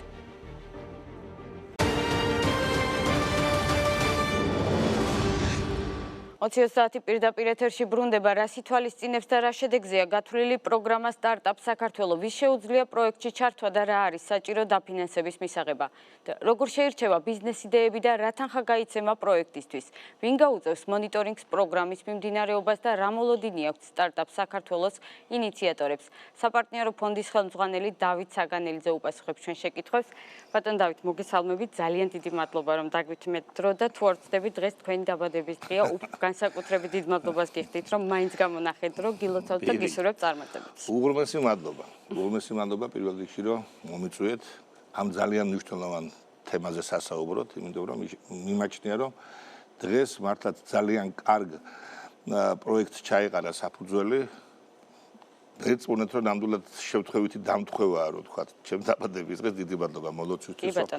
წყინვალე აუდიტორიის წინაშე მომილოცეთ. საინტერესოა, მოდი დეტალური ინფორმაცია მივაწოდეთ ჩვენს მაყურებელს, რა იცვლება ამ პროექტის დაწყებით, რა მნიშვნელობა აქვს ამის განხორციელებას, იმიტომ რომ ადამიანებს ამ ქვეყანაში ვისაც უნდათ ბიზნესის დაწყება, ხშირად ხელისშემშლელი ფაქტორები ხდებათ ხოლმე, მაგალითად ფიზიკურ ან იურიდიულ პირებს, ბანკები თხოვენ საბანკო ისტორიას, ამონაწილეებს, გირაოს ჩადებას. აი ამ შემთხვევაში რა შეიცვლება? მოდი დავიწყოთ თავიდან. დავიწყოთ თავიდან. ის 4 პუნქტიანი ეკონომიკის განვითარების გეგმა, რომელიც ბატონმა პრემიერმა გიორგი კვირიკაშვილმა რამოდენიმე თვის წინ წარმოადგინა, ერთ-ერთი პუნქტი იყო სწორედ, რომ საქართველოში შექმნილიყო ინოვაციური სტარტაპების ფონდი, გარკვეულად ან პროექტი, რომელიც ხელს შეუწყობდა რას? ახალგაზრდები ძირითადად ახალგაზრდების ჯგუფი ან ნებისმიერი ასაკის ადამიანი აქ შეზღუდვა არ აქვს, მაგრამ მაინც ორიენტირებულია ახალგაზრდობაზე, რომლებსაც აქვთ კარგი იდეები, კარგი მოსაზრებები, საინტერესო ნოუ-ჰაუები რაღაც გარკვეულ თემებში, მაგრამ სამწუხაროდ ისინი ვერ ახორციელებენ ამ პროექტებს ელემენტარული მიზეზების გამო. არ აქვთ თანხა დაიწყონ ერთი, მეორე ვერ ახერხებენ ბანკებიდან კრედიტების აღებას, იმიტომ რომ როგორც წესი კომერციული ბანკები სტარტაპებს არ აფინანსებენ. მესამე, ინოვაციური პროექტები როგორც წესი ძალიან მაღალი რისკებით არის და შესაბამისად ნაკლებად ფინანსდებიან, თუმცა თუ გაამართლა ყველაზე დიდი მოგების მარჟები ასეთ პროექტებშია და მეოთხე, ნებისმიერი კრედიტის დაფინანსების დროს გინდა რაღაც გარკვეული გირავნობა რო ჩადო ბანკში და ახალგაზრდებს ხშირ შემთხვევაში უწევდათ მშობლების, ბებიის, ბაბუის ბინების ჩადება ან ასე შემდეგ და ეს ყველაფერი აფერხებდა ბუნებრივი ამ პროცესს. სწორედ პრემიერის ინიციატივა იყო, რომ სახელმწიფო შეიქმნა რაღაც პროგრამა, რომელიც სწორედ აი ამ პრობლემებს გარკვეულად მოხსნიდა. ეს დავალება მიიღო საპარტნიორო ფონდმა, საპარტნიორო ფონდთან ერთად ინოვაციებისა და ტექნოლოგიების სააგენტომ და ჩვენ მთავრობასთან, ეკონომიკის სამინისტროსთან ერთად შევიმუშავეთ პროექტი, რომელიც ითვალისწინებს. რომ პირველ ეტაპზე გამოყოფილი იყოს 11 მილიონი ლარი, აქედან 10 მილიონს გამოყოფს საპარტნიორო ფონდი, ხოლო 1 მილიონს ინოვაციებისა და ტექნოლოგიების სააგენტო. შესაბამისად, ჩვენ პირველ ეტაპზე გარკვეულად მივიღებთ ასეთი ტიპის პროექტებს, სადაც მოხდება მისი დახარისხება და შესწავლა. პრიორიტეტები მიენიჭება იმ პროექტებს, რომლებშიც გარკვეული ინოვაციური იდეებია ჩადებული. იმიტომ რომ შეიძლება ბიზნესი იყოს ერთი შეხედვით არაფრით განსხვავებული, მაგრამ ამ ბიზნესში იყოს რაღაც გარკვეული ინოვაცია, რომელიც ქვეყანაში დღესდღეობით არ ხდება და არ ვითარდება. თუ თვითონ იდეა იქნა იმდენად საინტერესო, რომ აქ ძალიან სერიოზული რაღაც ჰაი ტექნოლოგიებზეა საუბარი, ამას უკვე ჩვენი ინოვაციებისა და ტექნოლოგიების სააგენტო ცალკე პაკეტში, ცალკე პორტფელში განიხილავს. შეიძლება ის ეგრეთ წოდებულ სილიკონის ველზე, ანუ უცხოეთში არსებულ ასეთი პროექტების განხილვაშიც გავიდეს და მისი დაფინანსება ცოტა სხვა კრიტერიუმში გადავიდეს. დანარჩენი პროექტები, მოწოდებული პროექტები, რომლებიც გარკვეულ გაცხრილას ბუნებრივია გაივლიან, ფინანსდება შემდეგნაირად. ჩვენ ჯერჯერობით ამ ეტაპზე ვამბობთ, რომ ზედაჭერი იქნება 100.000 ლარი. ამ 100.000 ლარში 20%, 10% იქნება თადან დაფინანსება ავტორის, 90%-ით დაახლოებით შევა საპარტნიორო ფონდი. თუმცა ამ ერთობლივ შექმნილ კომპანიაში 50% იდეის ავტორს ექნება, უკვე რომ მის წილად იყოს, თქვათ, მეტი ინტერესი და შესაბამისად დაიწყება ამ პროექტის განხორციელება. ამავე დროს მას ექნება უფლება, რომ გარკვეული პერიოდის მერე მან ფონდისგან ის 50%-იც გამოისყიდოს. ბატონ დავით, კრედიტი იქნება რა თქმა უნდა ძალიან შეღავათიანი ყველანაირად. ეს კრედიტი უფრო სწორედ არ იქნება, მოდი სხვანაირად ეს კრედიტი კი არ იქნება უფრო საწესდებო კაპიტალში შეტანილი თანხა, იმიტომ რომ ამის იქით მას იქნება საშუალება დამატებით თუ საჭირო იქნება პროექტმა კიდევ მოიზიდოს კრედიტი, ვინაიდან მას equity, ანუ საწესდებო კაპიტალი ექნება და მან შეიძლება 100.000-ზე მეტად უფრო გაზარდოს პროექტი. აქვე ერთს დავამატებდი თუ შეიძლება. კი ბატონო. გითხრათ რომ თუ თავისთავად პროექტი არის იმდენად საინტერესო რომ ის ამ ფარგლებს სცილდება თანხმობრივ ფარგლებს ჩვენ საპარტნიორო ფონდმა შეგვიძლია უკვე ის განვიხილოთ როგორც ისეთი პროექტი რომელსაც ჩვენ ჩვეულებრივად ვაფინანსებთ ანუ შევდივართ მასთან როგორც პარტნიორები და შეიძლება დიდ მოცულობებზე ავიყვანოთ ამიტომ შეიძლება ამ პროექტის განვითარების შემდეგი ეტაპი გქონდეს უკვე სხვა მიმართულებით ჩვენ ვფიქრობთ რომ ეს მოგცემს საშუალებას პირველი ახალგაზრდებს მივცემთ შანსი მათ თავიანთი საინტერესო იდეები განახორციელონ და გაიყვანონ იმ ეტაპზე, რომ გამოჩნდეს რამდენად კომერციალიზაცია შესაძლებელია ასეთი პროექტების. მეორე დასაქმების თემა, მე ამაზე არ ვსაუბრობ, რომ აღარ ვსაუბრობ, იმიტომ თავისთავად ცხადია ძალიან დიდ რაოდენობა ადამიანებს დაასაქმებს. მესამე ძალიან საინტერესოა ის, რომ სტიმულირება ხდება გარკვეულად ახალგაზრდების ისინი მეტ ძიებაში შედიან გარდა იმის რომ ისინი ხანდახან შემთხვევაში ჰაერზე საუბრობენ იდეებზე არ გადააქვთ ხაღალზე არ აძლევენ მას ეგრეთ წოდებული ბიზნეს პროექტების ფორმას და სახეს ისი განხილვა ძნელია აქ მათი დაინტერესება მოხდება რაც ყველაზე მნიშვნელოვანია მინდა გითხრათ რა თქმა უნდა ყველა პროექტი ვერ გაიმარჯვებს რა თქმა უნდა პროექტების დიდი ნაწილი დაბრუნდება მაგრამ არც ერთი იმ პროექტის ავტორი არ დარჩება რაღაცა გარკვეულად პროექტის მიღმა იმიტომ რომ ჩვენ ვფიქრობთ რომ მათთან გავაგრძელოთ მუშაობა მათ სპეციალური ტრენინგები გარკვეული სემინარები გარკვეული გადამზადება იმ მიმართულებით სადაც ისინი ფიქრობენ შრომობენ მუშაობენ ჩაუტაროთ შეიძლება მათი პროექტი დღეს კომერციულად არ იყოს ამ ეტაპზე მომგებიანი მაგრამ მათ მივცეთ საშუალება რომ მათ დახვეწონ და რამდენიმე თვის მერე ერთი წლის მერე მოbrunდნენ ისევ თავიანთი უფრო დახვეწილი უფრო ღრმად გაანალიზებული პროგრამა შესწავლილი პროექტი. ბატონ დავით, აი საინტერესოა თქვენ ახსენეთ 10%-იანი თანადაფინანსების ნაწილი. როგორ ფიქრობთ, ხომ არ გაართულებს ეს პროექტის მიმდინარეობას, ან რისთვის არის ეს 10%-იანი თანადაფინანსება საჭირო რომ განმარტოთ? საინტერესო კითხვა, იმიტომ რომ ამაზე ბევრი ვიფიქრეთ. შეიძლება აქ თანხის ელემენტს არა აქვს იმდენად მნიშვნელობა, რამდენადაც პასუხისგებლობის მომენტია უფრო ძალიან დიდი.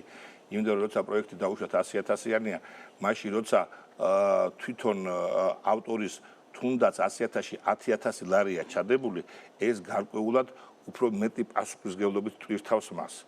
როცა მთლიანად მთელი თანხა არის მოზიდული, ხანდახან შეიძლება ცუდ რამეს ვამბობ და უხერხულ თემას ვეხები, ხანდახან ეს გარკვეულ ზერელე მიდგომებს იწვევს. ეს ბიზნესში ცნობილი წესია, ახლა მე ამაზე თეორიებში არ შევალ, მაგრამ როცა მას თავისი თუნდაც 10% აქვს ჩადებული თავისი თანხის, ეს გარკვეულად უფრო მეტ პასუხისგებლობას აჩენს საქმისადმი. ამიტომ კითხეთ ხომ არ გაართულებს პროექტის მიმდინარეობას ახალგაზრდისთვის 10.000 ლარის მოტანა ცოტა რთულია. ჩვენ ხო დავიწყეთ იქიდან რომ 0 ქონდა შანსი აიღო თანხა.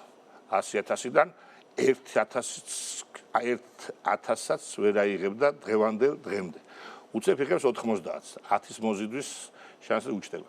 მეორე განსაკუთრებულ შემთხვევებში, აი წეგან თქვი რომ რომლებიც განსაკუთრებულად ჰაი ტექნოლოგიებშია დაკავშირებული, ან უფრო მეტი ინტერესია, ჩვენ იმ 10-ისგანაც ვათავისუფლებთ. და მეცაც გეტყვით, ამ შემთხვევაში ფონდი ან სააგენტო უკვე რაღაც ნაწილით კი არა, შეიძლება 90% მიუხედავად იმისა, რომ 100% იყოს ჩადებული, 90% და 100%-ის კი მესაკუთრე კომპანიის იყოს ავტორი. ანუ მთლიანად მასზე გადავიტანოთ მთელი უფლებები კომპანიის ხელმძღვანელის. ეს ძალიან მნიშვნელოვანი თემაა. მაგრამ ერწმუნეთ, რომ პატარა ფინანსური მონაწილეობა ხშირ შემთხვევებში და უმთავრეს შემთხვევებში გარკვეულად გაზრდის პასუხისგებლობის გზნობას.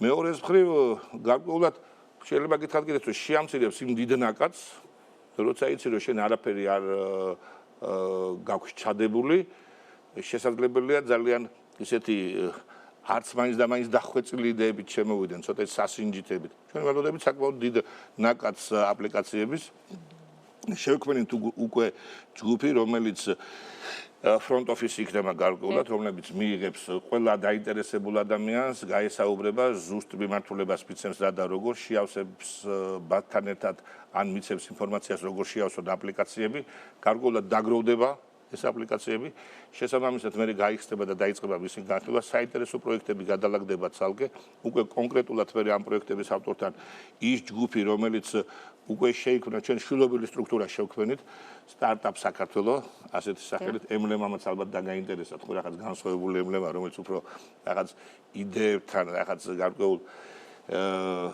აბსტრაქტულ ზოგ შემთხვევაში იდეებთანაცაა დაკავშირებული, მაგრამ უნდა გითხრათ, რომ ასეთი იდეებიდან 10-დან 1-იც თუ ამართლებს და კომერციალიზაცია ხდება, იქ იმხელა მოგების მარჟებია.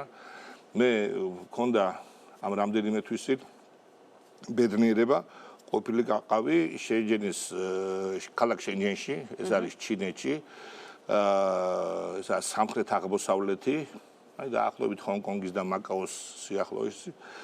ქალაქი, რომელიც 15 წლის წინ შეიქმნა, მანამდე მხოლოდ მებადურებით იყო დასახლებული, ეხლა ქალაქში დაახლოებით 15 მილიონი ადამიანი ცხოვრობს, საერთო ასაკი არის 25 წელი და არც ერთი საწარმო არ აქვს, მხოლოდ ჰაი ტექნოლოგიებზე მომუშავე კომპანიები. ცათამბჯენები და განახად ქალაქში რა ხდება საერთოდ და ერთ-ერთ კომპანიაში როცა ვიყავი, ერთ დიდ კედელზე, როცა ვანახებდნენ თავიანთ იდეებს თუ რა გამოუშვეს, 2015 წელი ეწერა და არ დამთავრდა ეს კედელი, იმდენი წარწერა იყო ჩინურად და როცა ვიკითხე აქ რა ხდება თქო, მითხრეს რომ 86,000 დაპატენტებული იდეა, რომელიც ამ კომპანიის თანამშრომლებს ჰქონდათ 2015 წელს. და არის აქედან იდეები, რომლებიც მილიარდიან მოგებებს იძლევიან სხვადასხვა ტექნოლოგიებში. ასე რომ ქართველები ჩვენი ახალგაზრდები მეწუნეთ, რომ თავიანთი ამ ინტელექტუალური პოტენციალით, თავიანთი იდეებით, თავიანთი ხედვით, თავიანთი რაღაც გარკვეული ესეთი კომბინირებული განათლებით, ასე ვთქვათ, აი როცა ყველა სფეროში ვთქვათ მოეკითხებათ ჭკუა, წყინვალე იდეებს იძლევიან ხანდახან, მაგრამ ჯერჯერობით სამწუხაროდ არ იყო ის მექანიზმი, რომლითაც შეიძლებოდა აი ამის ყველაფრის ამუშავება, გამოყენება, მე ვფიქრობ, რომ ეს იქნება ძალიან წარმატებული პროექტი. ვნახოთ, ამიტომ თქვით, რომ ჯერა 11 მილიონი პირველი ეტაპი ალბათ გაიზრდება, ალბათ კი არა გაიზრდება, იმის დამეხედოთ მოთხოვნა როცა გაჩნდება 35 მილიონზე, მაგრამ დარწმუნებული ვარ, რომ ალბათ თავრობას მოუწევს კიდე ამ ციფრის გაზრდა, იმიტომ რომ ჩვენ ველით, რომ ამ თანხიდან სერიოზული მოგება, სერიოზული ინტერესი უნდა მიიღოს ქვეყანამ. ბატონ დავით, იმის გათვალისწინებით სწორედ რომ უკვე დაანონსებულია, რომ მომავალ წელს ეს 11 მილიონი იქნება 35 მილიონი და დაფინანსება გაიზრდება, ძალიან საინტერესოა ხომ არ გაიზრდება მიმართულებები თუ ისევ მაღალ ტექნოლოგიებს და ინოვაციური იდეებზე. არა, ეს იქნება ძირითადად ინოვაციური პროექტები. ეს თავიდანვე ასეა განსაზღვრული, იმიტომ რომ ზოგადად სტარტაპები, რა თქმა უნდა, კარგია და აუცილებელია. მე ნამდვილად არ ვამტყუნებ არც ერთ კომერციულ ბანკს, როცა ისინი მაქსიმალურად ერიდებიან სტარტაპების დაფინანსებას, ეს ჩვეულებრივი ბიზნესის კანონია, მაღალია რისკი. კომერციული ბანკი, რომლის ამოცანაა მიიღოს არჩევლება მაღალი მოგება და კონდეს დაბალი რისკი, იქ არის კერძო ინტერესები, მიდის იქით, სადაც უკვე გამოცდილია კომპანია, ჩანს რა მოგებები ქონდა ბოლო წლის განმავლობაში, როგორია მენეჯმენტი, როგორია ბაზარი, როგორია მარკეტინგული მხარე და იმას აფინანსებს რისკებს, თუმცა სახელმწიფოს ბუნებრივად სხვა მიდგომა უნდა ქონდეს. სახელმწიფოს ხელისუფლების ინტერესი უნდა იყოს, რომ შევიდეს იმ სფეროებში, რომელიც აუთვისებელი სფეროა, სადაც კერძო ბანკები არ შედიან. შევიდეს იმ რეგიონებში, რომელშიც ყველაზე დიდი პრობლემა გვაქვს დასაქმების, მიგრაციის, ბიზნესის შეტანის. სწორედ ჩვენ სხვათა შორის უნდა გითხრათ, რომ განსაკუთრებით ალბათ წავახალისებთ რაიონიდან, რეგიონებიდან შემოსულ პროექტებს. აქვებიდან გითხრათ, რომ არ ნიშნავს იმას, რომ პროექტი რო შემოვიდა, მოგვეწონა, არ მოგვეწონა, გადავდეთ ან ვიმუშავებთ იმას.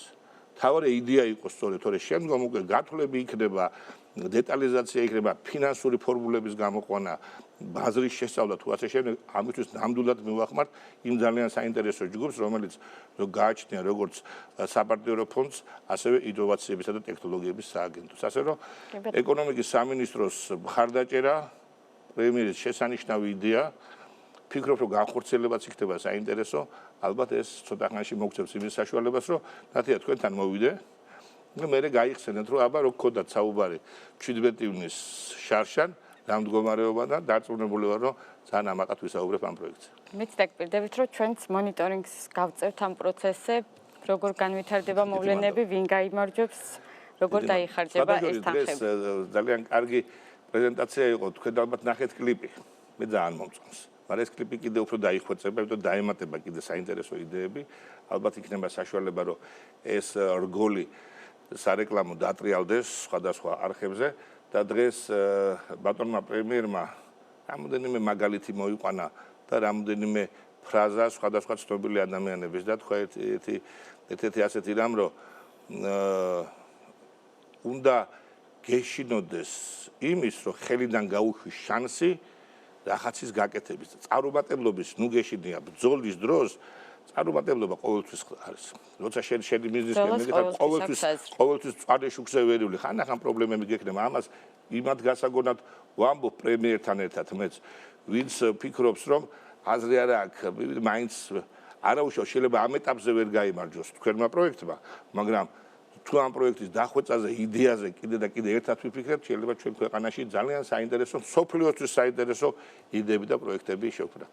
ნახოთ, როგორ განვითარდება მოვლენები, მე იმედი მაქვს, რომ ყველაფერი ეს წარმატებული პროექტი იქნება და კიდევ ერთი კითხვა მინდა გისვათ. დღეს კიდევ ერთ მრავალმილიონიან ხელშეკრულებას მოეწერა ხელი მედია საშუალებებში ამის შესახებ ინფორმაცია უკვე გავრცელდა.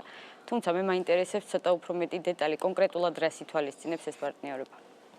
ძალიან დიდი მადლობა რომ ამ თემასაც შეეხეთ, იმიტომ რომ დღევანდელი საინტერესო მოვლენების ფონზე თითქოს ჩაიკარგა ეს თემა, ამ დროს უმნიშვნელოვანესი საკითხია. ამერიკული ფონდი, ენერგეტიკული ფონდი, რომელიც სოფლიოს ძალიან ბევრ ქვეყანაში ძალიან აქტიურად მუშაობს მცირე და საშუალო ენერგეტიკის სფეროში, განახლებადი და სუფთა ენერგიების სფეროში, ეს არის Schulz Global Investment-ი, რომლის წარმომადგენელი და ხელმძღვანელი აქ ბრძანდებოდა და ბრძანდება და საინტერესო ისაა რომ ფონდი რომელსაც დაახლოებით 100 მილიონი დოლარის ინვესტიცია გათვალისწინებული საქართველოში ამ ეტაპზე 50 მილიონით იწყებს და ბუნებრივია ფონდის ინტერესი და სურვილი იყო რომ მისი პარტნიორი ყოფილიყო სახელმწიფო და ამ შემთხვევაში სახელმწიფო ფონდის სახით, ჩვენი ფონდის სახით. მოგეხსენებათ, საპარტნიორო ფონდი ეს არის 100%-ით სახელმწიფო ფონდი, თუმცა მისი ამოცანა არის სწორედ კომერციული ბიზნეს პროექტების განხორციელება, განვითარება, ინვესტიციების მომზიდვა, ინვესტიციების ჩადება იმ სფეროებში, რომელიც სწრაფად ვითარდება და რომელიც ქვეყანას სხვადასხვა მიმართულებით განვითარების საშუალებას აძლევს. სწორედ ასეთი ხელშეკრულების გაფორმება მოხდა დღეს, როცა ფონდთან ერთად საპარტნიორო ფონდმა მოაწერა დოკუმენტს ხელი, ჩვენ 5 მილიონი დოლარი შევდივართ. ეს შეიძლება ძალიან მცირეა. სადღაც ჯამში ალბათ მხოლოდ 5% იქნება იმ მოცულობის, რომელსაც Schulz Global International დებს საქართველოში, მაგრამ ეს არის სწორედ გამოვლენა იმის, რომ სახელმწიფო არის მისი პარტნიორი, რომ სახელმწიფოთვის ეს სფერო არის საინტერესო. მე მინდა დიდი მადლობა მოვახსენო ყველა იმ სტრუქტურას, ყველა იმ ადამიანს, ყველა იმ პიროვნებას, ვინც აქამდე მიიყვანა საკითხი, რომ ეს ჯგუფი საქართველოში ჩამოსულიყო. და პირველ რიგში მინდა ამერიკის შეერთებული შტატების სრულუფლებიანი ელჩი იან კელი ვახსენო და მას მოვახსენო ძალიან დიდი მადლობა, იმიტომ რომ პირადად მისი აქტივობით, პირადად მისი ინიციატივით მოხდა ეს დღეს ბატონი კელი ესწრებოდა ამ ხელმეწვეობის ცერემონიალს და მინდა გითხრათ რომ ჩვენთვის საამაყოდ მასთან ერთად ბრძანდებოდა პიროვნება, რომელიც ამჟამად არის საქართველოში, ეს არის ამერიკის შეერთებული შტატების ელჩი ყოფილი გაეროში, ირანსა და ავღანეთში, ბატონი ზალმაი ხალიზიდი. ეს არის უპოპულარესი პიროვნება ამერიკის შეერთებულ შტატებში, პიროვნებას, რომელსაც ძალიან დიდი ავტორიტეტი და ძალიან დიდი პატივისცემა აქვს, პიროვნება, რომელიც საქართველოში ძალიან დაინტერესებულია და ახტაცებულია იმით, რაც ქვეყანაში ბოლო პერიოდში ხდება. დღეს ის სიტყვით გამოვიდა და გამოთქვა მაქსიმალური მზაობა იმისთვის, რომ საქართველოში ყველა დიდ პროექტებში იქნება ჩართული და მაქსიმალურად იქნება ჩვენი ქვეყნის ასე ვთქვათ პროპაგანდისტი უცხოეთში, ასე რომ ყველა ამ ადამიანს დიდი მადლობა მინდა მოვახსენო. ძალიან დიდი მადლობა სტუდიაში სტუმრობისთვის. მე მინდა რომ წარმატებები გისურვოთ. 20-30 შეკითხვებს დავით საგანელიძე პასუხობდა. ახლა რეკლამის შემდეგ ინტერპარტიული ჯგუფის შეხვედრა პრეზიდენტთან. თემის გაგრძელება რამდენიმე წუთში. დიდი მადლობა.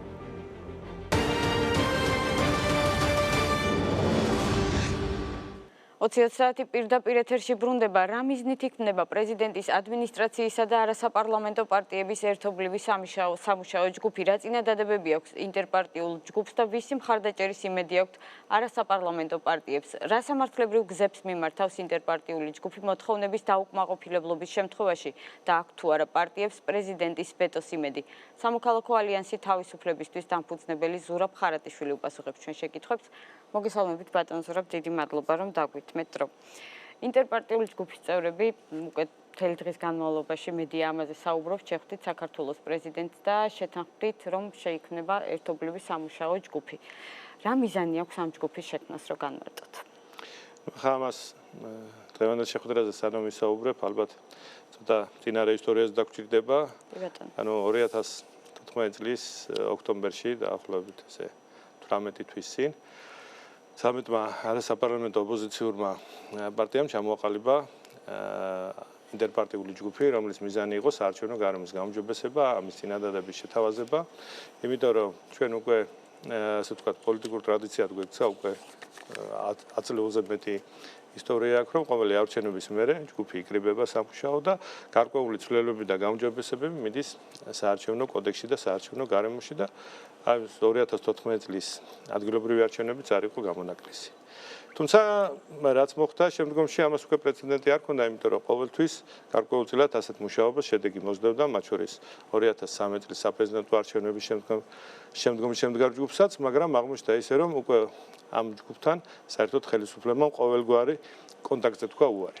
სამწუხაროდ ჩვენ მოგვიწია უკვე 2015 წლის მაისში პრეზიდენტთან და არასამთავრობო სექტორთან და ასევე სამპარლამენტო ოპოზიციურ პარტიებთან ერთად შეგვემუშავებინა საერთო დეკლარაცია, რომლითაც მიმართეთ პარლამენტს და პარლამენტის წევრებს, რომ მოეხდინათ ინიცირება საკონსტიტუციო ცვლილების, რომელიც საარჩევნო სისტემას შეცვლიდა და გადაიყვანდა პროპორციულ საარჩევნო სისტემაზე 75 საერთო პროპორციული წესით და 75 სამხარეო პროპორციულით.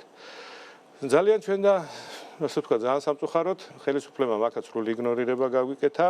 ეს პროცესი ხელმოწერების შეგროვება დაიწყო, მაგრამ 76-ის ნაცვლად, რომელიც აუცილებელი იყო, მოგროვდა მხოლოდ 60. ამიტომ ჩვენ გადავედით და ასე ვთქვათ, სხვა ნაბიჯი გადავდგით და უკვე 200.000-იანი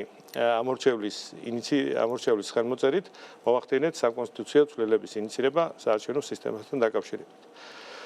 შედეგი ისევ იგივეა, რომ ამ პარლამენტში ამ საკითხის კენჭისხრაც კი არ შედგა, რაც პრაქტიკულად უკვე ყველანაირი, რაც ნიშნავდა, რომ ყველანაირი გზა საარჩევნო სისტემის გაუმჯობესებაზე დამთავრდა.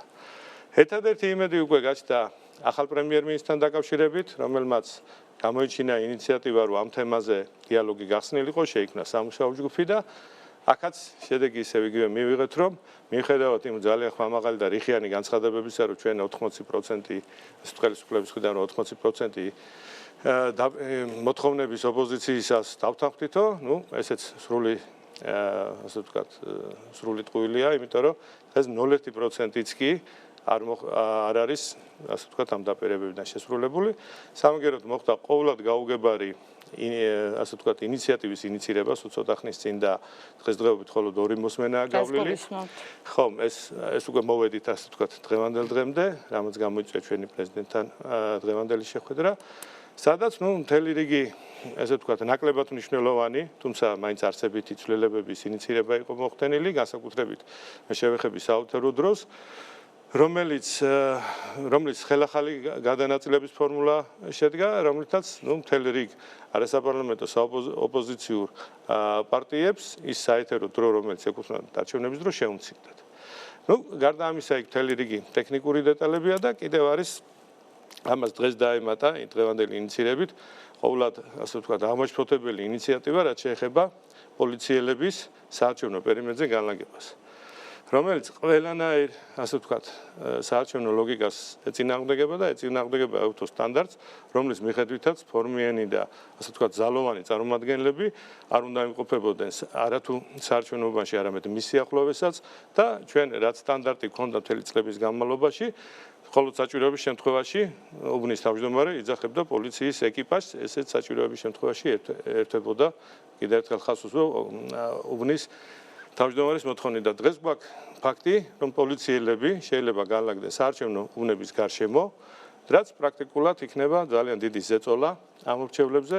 მე არ ვიცი, ვისაც ეს ინიციატივა მოუვიდა, ამაზე იფიქრა თუ არა, მაგრამ ეს ვფიქრობ ძალიან ესეთი სერიოზული უკან გადადგმული ნაბიჯი იქნება საარჩევნო გარემოს გაუმჯობესების თვალსაზრისით. პრევენციულ მექანიზმებზე საუბრობენ ხელისუფლების წარმომადგენლები, თუნდაც კორცხელის გათვალისწინებით, რომ ხომ არა, კორცხელზე ვიკითხოთ, ის სემატყებაა, ჯერ ერთი უბნიდან ძალიან შორსაც მიდიოდა და ის პოლიციელები ვინ ჩართული იყო, იმათმაც ეს ვერ გააჩერეს. ასე რომ, ეხა ეს არის სუფთა, ასე ვთქვათ, თითიდან გამოწვეული თემა იმისათვის, რომ ამორჩევლებზე მოახდინოს ზეგავლენა. სამწუხაროდ ხელისუფლებას დღეს უკვე რეიტინგი იმდენად დაბლა აქვს დაწეული, რომ პრაქტიკულად აი ესეთი პოლიციური მეთოდებითაც ცდილობს გარკვეულწილად თავისი პოზიციების გამტკიცებას, რაც ვფიქრობ ძალიან მძიმედ დამთავრდება. ნუ ეს ასე ვთქვათ, მძიმედ დამთავრებაში რას გულისხმობთ? მძიმედ დამთავრდება ის, რომ არჩევნების დელეგიტიმაციისკენ კიდევ ერთი გადადგმული ძალიან ესეთი მნიშვნელოვანი ნაბიჯია ეს პოლიციური, ასე ვთქვათ, არჩევნების ჩატარება. ის რომ საერთოდ კონსენსუსი არ არსებობს და ცვლილებებზე ხელისუფლება არანაირად არ მოდის, მიხედავთ რომ მთელი ოპოზიცია ერთხმათ ამას იძახის, სამოქალაქო სექტორი ამას იძახის. პრეზიდენტისგანაც ღია მესიჯებია, რომ შეიცვალოს და გაუმჯობესდეს საარჩევნო გარემო და აღარაფერს ვამბობ ხა კორცხელის ინციდენტზე, აღარაფერს ვამბობ საგარეჯოს არჩევნებზე, რომელიც ასევე პირდაპირ შეიძლება ითქვას, რომ ძალიან ცუდი არჩევნები იყო, ხო? ეს ყველაფერი არ გვაძლევს ოპტიმიზმის საფუძველს, იმისათვის რომ არჩევნები ჩატარდება კარგად და სამართლიანად და აგერ დღევანდელი ინიციატივა ამას, ასე ვთქვათ, ამ არგუმენტს კიდევ უფრო ამყარებს. ასე რომ ყველაფერი ეს ერთად უკვე სერიოზული საფუძველია იმისი, რომ არჩევნების ლეგიტიმაცია დადგეს კითხვისნის ქვეშ. ამას დავუმატეთ ვენეციის კომისიის ანგარიში აი ამ ცვლილებების თაობაზე, რომელიც ხო, რომელიც საკონსტიტუციო? საკონსტიტუციო არა, კოდექსთან დაკავშირებით რაც იყო. ამას დავუმატეთ წინასწარი ანგარიში ეუთოს ოდირის საშემფასებლო მისიის, წინასწარი საშემფასებლო მისიის. ასე რომ ეს ყველაფერი ნაბიჯ-ნაბიჯ გროვდება და სამწუხაროდ ყველაფერი შედეგს მოგცემს უკვე 9 ოქტომბერს.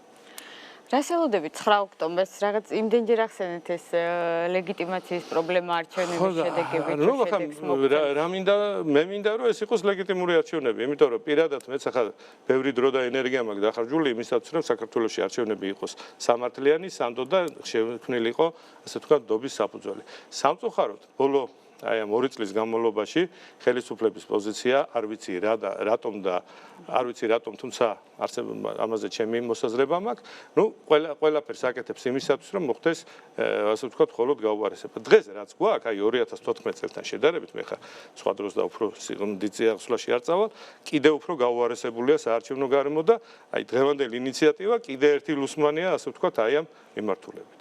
გასაგებია. საინტერესოა პრეზიდენტთან შექმნილი სამუშაო ჯგუფის ფორმატში რა ვადაში უნდა შეიმუშაოთ წინადადებები და როდის უნდა გადაუგზავნოთ პარლამენტს და აქვე გკითხავთ, რადგან ბევრი დრო არ გვაქვს, პარლამენტში თუ ყავთ მხარდამჭერები დეპუტატებს შორის? რა თქმა უნდა, პარლამენტში მხარდამჭერები არიან და მთელი ეს პროცესი ინიცირება აი ამ მათ შორის ეგრეთ წოდებული გერმანული მოდელის თუ ვთქვათ, ხელმოწერების საკონსტიტუციოლებაზე იყო ოპოზიციური პოლიტიკური ძალების მიერ ინიცირებული და კოალიციის დაშლის მერე ეს რაოდენობა კიდევ გაიზარდა და ასე ვთქვათ, აი ამ მიმართულებითაც აქტიურად მუშაობთ და ჩვენ ვცდილობთ, რომ მაქსიმალურად გამოვიყალოთ იურიდიული მექანიზმები, მაქსიმალურად გამოვიყალოთ პარლამენტი. ჩვენ მაგალითად იქით და კვირაში ალბათ ისევ წამოვწევთ ამ გერმანული მოდელის თემას, რომ ეს საკითხი, ეს კანონის ინიცირება მოხდა, ასე ვთქვათ, პარლამენტში მოხდა საკომიტეტო მოსმენები, მაგრამ არ დადგა კენჭისყრაზე. ხა ჩვენი სურვილია, რომ ეს კენჭისყრაზე დადგეს, იმიტომ რომ ჩვენ ვთვლით, რომ ეს აუცილებელია. გარდა ამისა, ხა პრეზიდენტსაც რაც შეეხება, ახლა აქაც რაღაცა დიდი და მუდმივი მოქმედი სამუშაო ჯგუფზე არ არის საუბარი, აქ არის საუბარი მცირე სამუშაო ჯგუფზე, რომელსაც უახლოების დღეების განმავლობაში უნდა შეიმუშაოს ის რეკომენდაციები, რომლის რეკომენდაციების საარჩევნო გარემოს გაუმჯობესებაზე, რისი მიღწევა შეიძლება არსებულ ფორმატში. და მათ შორის თქვათ შეიძლება იქ პრეზიდენტის ჩართულობითაც. აი ამაზე არის საუბარი და ვისი მხარდაჭერის იმედი გაქვს? პარლამენტზე ყველა ოპოზიციური ძალის, რომელიც დღეს აღარ წარმოადგენს უმრავლესობას. ვინც აღარ წარმოადგენს უმრავლესობას, მათი პოზიცია მრეწველების გარდა, როგორც ვიცი, უფასო საეთერო დროის მომხრე არის ყველა, ვინც კოალიცია დატოვა, იმიტომ რომ ისინი ფიქრობენ, რომ მათ სამართლიანად ეკუთვნით საეთერო დრო. როგორ ფიქრობთ, რომ მათ ხარი უნდა? ახლა სამართლიანობა ეს აქ უფრო ვიტყოდი, რომ ეს პოლიტიკური შეთანხმების საგანია, მაგრამ ეს არანაირი თქვათ პრობლემას არ გამოიწვევს და რო არ ხდებოდეს მათთვის ეს დროის გამოყოფა, სხვა დღეს იმ პარტიების ხარჯზე, ვისაც ეს დრო დღეს აქვს და მათ უმცირდებათ. ეს სხვის ხარჯზე ხდება, ასე ვთქვათ, ამ დროის მინიჭება და ეს არის პრობლემა, თორე ვისაც რო ქონდა იმას რო ქონოდა და ამათაც დამატებოდათ, რა თქმა უნდა, აქ პრობლემა არ იქნებოდა და ჩვენი წინადადებები სამცლელებს პირველ მოსმენაზეც და მეორე ისინი დაუჭერდნენ, იმიტომ რომ ისინი იღებენ ამ ასე ვთქვათ, ამ სარგებელს არასაპარლამენტო ოპოზიციის დროის ხარჯზე და ახლა დაუჭერენ ხარდაჭერის იმედი რაში გაქვთ მაშინ ეს არის ცოტა გაუგებარი თან თუ მხარს უჭერენ და თან თუ მხარს არ უჭერენ თქვენ როგორ გიჭერენ ბევრი თემა არის ახლა იმას რასაც თქვენ ამბობთ უფასო საეთერო დრო ყველაზე მწვავედ დგას რა თქმა უნდა იმიტომ რომ ახაც ძალიან საინტერესოა იმიტომ რომ ეს ამ თემას ისევ რაც არ უნდა უცნაური იყოს უმრავლესობას გააქვს ეს თემა ერთი შეხედვით არალოგიკურია იმიტომ რომ უმრავლესობას ეს დრო უნდა აკლდებოდეს მაგრამ სინამდვილეში იქ არის პრაქტიკულად გარკვეული შეთანხმება როგორც მე ვფიქრობ, ახლა აქ ამაზე თავს ვერ დავდებ, რის გამოც ხელისუფლებას ეს თემა, ასე ვთქვათ, გააქვს არასაპარლამენტო ოპოზიციის საეთერო დროის ხარჯზე. და აქ ვფიქრობ, ზუსტად აი სამუშაო ჯგუფის ერთ-ერთი მიზანი უნდა იყოს, რომ შემუშავებული იქნას ისეთი მექანიზმი, რომ არც ვთქვათ, ისინი დაზარალდნენ, ვისაც დღეს აქვს და ვისაც უნდა მიენიჭოს, ასე ვთქვათ, ვისაც ეძლევა ახალი ცვლილებით, ნუ იმათაც კონდეს წინააღმდეგი, რა თქმა უნდა, ამისი არავინ არ არის, იმიტომ რომ რაც მეტ პოლიტიკურ პარტიას ექნება, მეტი საეთერო დრო უკეთესად შეძლებს თავისი პოზიციების ამორჩევლამდე მიტანას, რაც რა თქმა უნდა, დადებითი მოვლენა იქნება საარჩევნო გარემოს გაუმჯობესების თვალსაზრისით. კიდევ ერთი თუ არ ვცდები 24 ივნისს სრულდება პარლამენტის საგაზაფხულო სესიის მუშაობა, პარლამენტი ასრულებს მუშაობას. რამდენად მოსწრებადია ის ცვლილებები, რისი მიღებაც თქვენ გნებავთ? არა დღეს უმრავლესობის წარმომადგენლების კომენტარები მოვისმინე, რომ მათ ქვეს რომ წინასაარჩევნო კამპანია უკვე დაწყებულია და ცოტა დაგვიანებული პოლიციის ჩასაგანებლად რომ დღეს ინიცირება მოხდა, იმისთვის დრო არის და ამისთვის დრო არ არის. ახლა თქვენ ვთქვით, ინიცირება ჯერ არ მომხდარა და ხო და დღეს იყო საკომიტეტო მოსმენა, რომ თუ როგორც წინადადებების ინიცირება ხო, არა, ჩვენი წინადადებების თემა ცოტა სხვანაირად არის, ვფიქრობ, რომ ეგ მოესწრება და აქ უფრო ვფიქრობთ, ასე ვთქვათ, აი გერმანული მოდელზე ხმის მიცემის თემა რამდენად იქნება, იმიტომ რომ ეს თემები ბევრად უფრო წინ არის, ვიდრე იმ კანონის საარჩევნო კოდექსში იმ ცვლილების ინიცირება, რაც გულისხმობს პერიმეტრზე პოლიციის განლაგებას და თუ ასე ვთქვათ, თუ სურვილი იქნება პოლიტიკური სურვილი, ყველაფერი მიღწევადია, მაგრამ ნუ პოლიტიკური სურვილი ალბათ თუ სურვილი არ იქნება პრეზიდენტის ვეტოს იმედი გაქვთ? ნუ რა ვიცი, ჩვენ ამ სამუშაო ჯგუფის თემაში ალბათ ვიმსჯელებთ, იმიტომ რომ პრეზიდენტის ვეტოც ალბათ ერთ-ერთი ინსტრუმენტი არის იმისათვის, რომ საარჩევნო გარემო გაუმჯობესდეს. საინტერესო პროცესი გველისწინ, ნახოთ როგორ განვითარდება მოვლენები. 20-30 შეკითხვებს ზურაბ ხარატიშვილი პასუხობდა. ახლა რეკლამის შემდეგ კონსერვატორების საპარლამენტო ფრაქციის თავმჯდომარე 20-30-ში.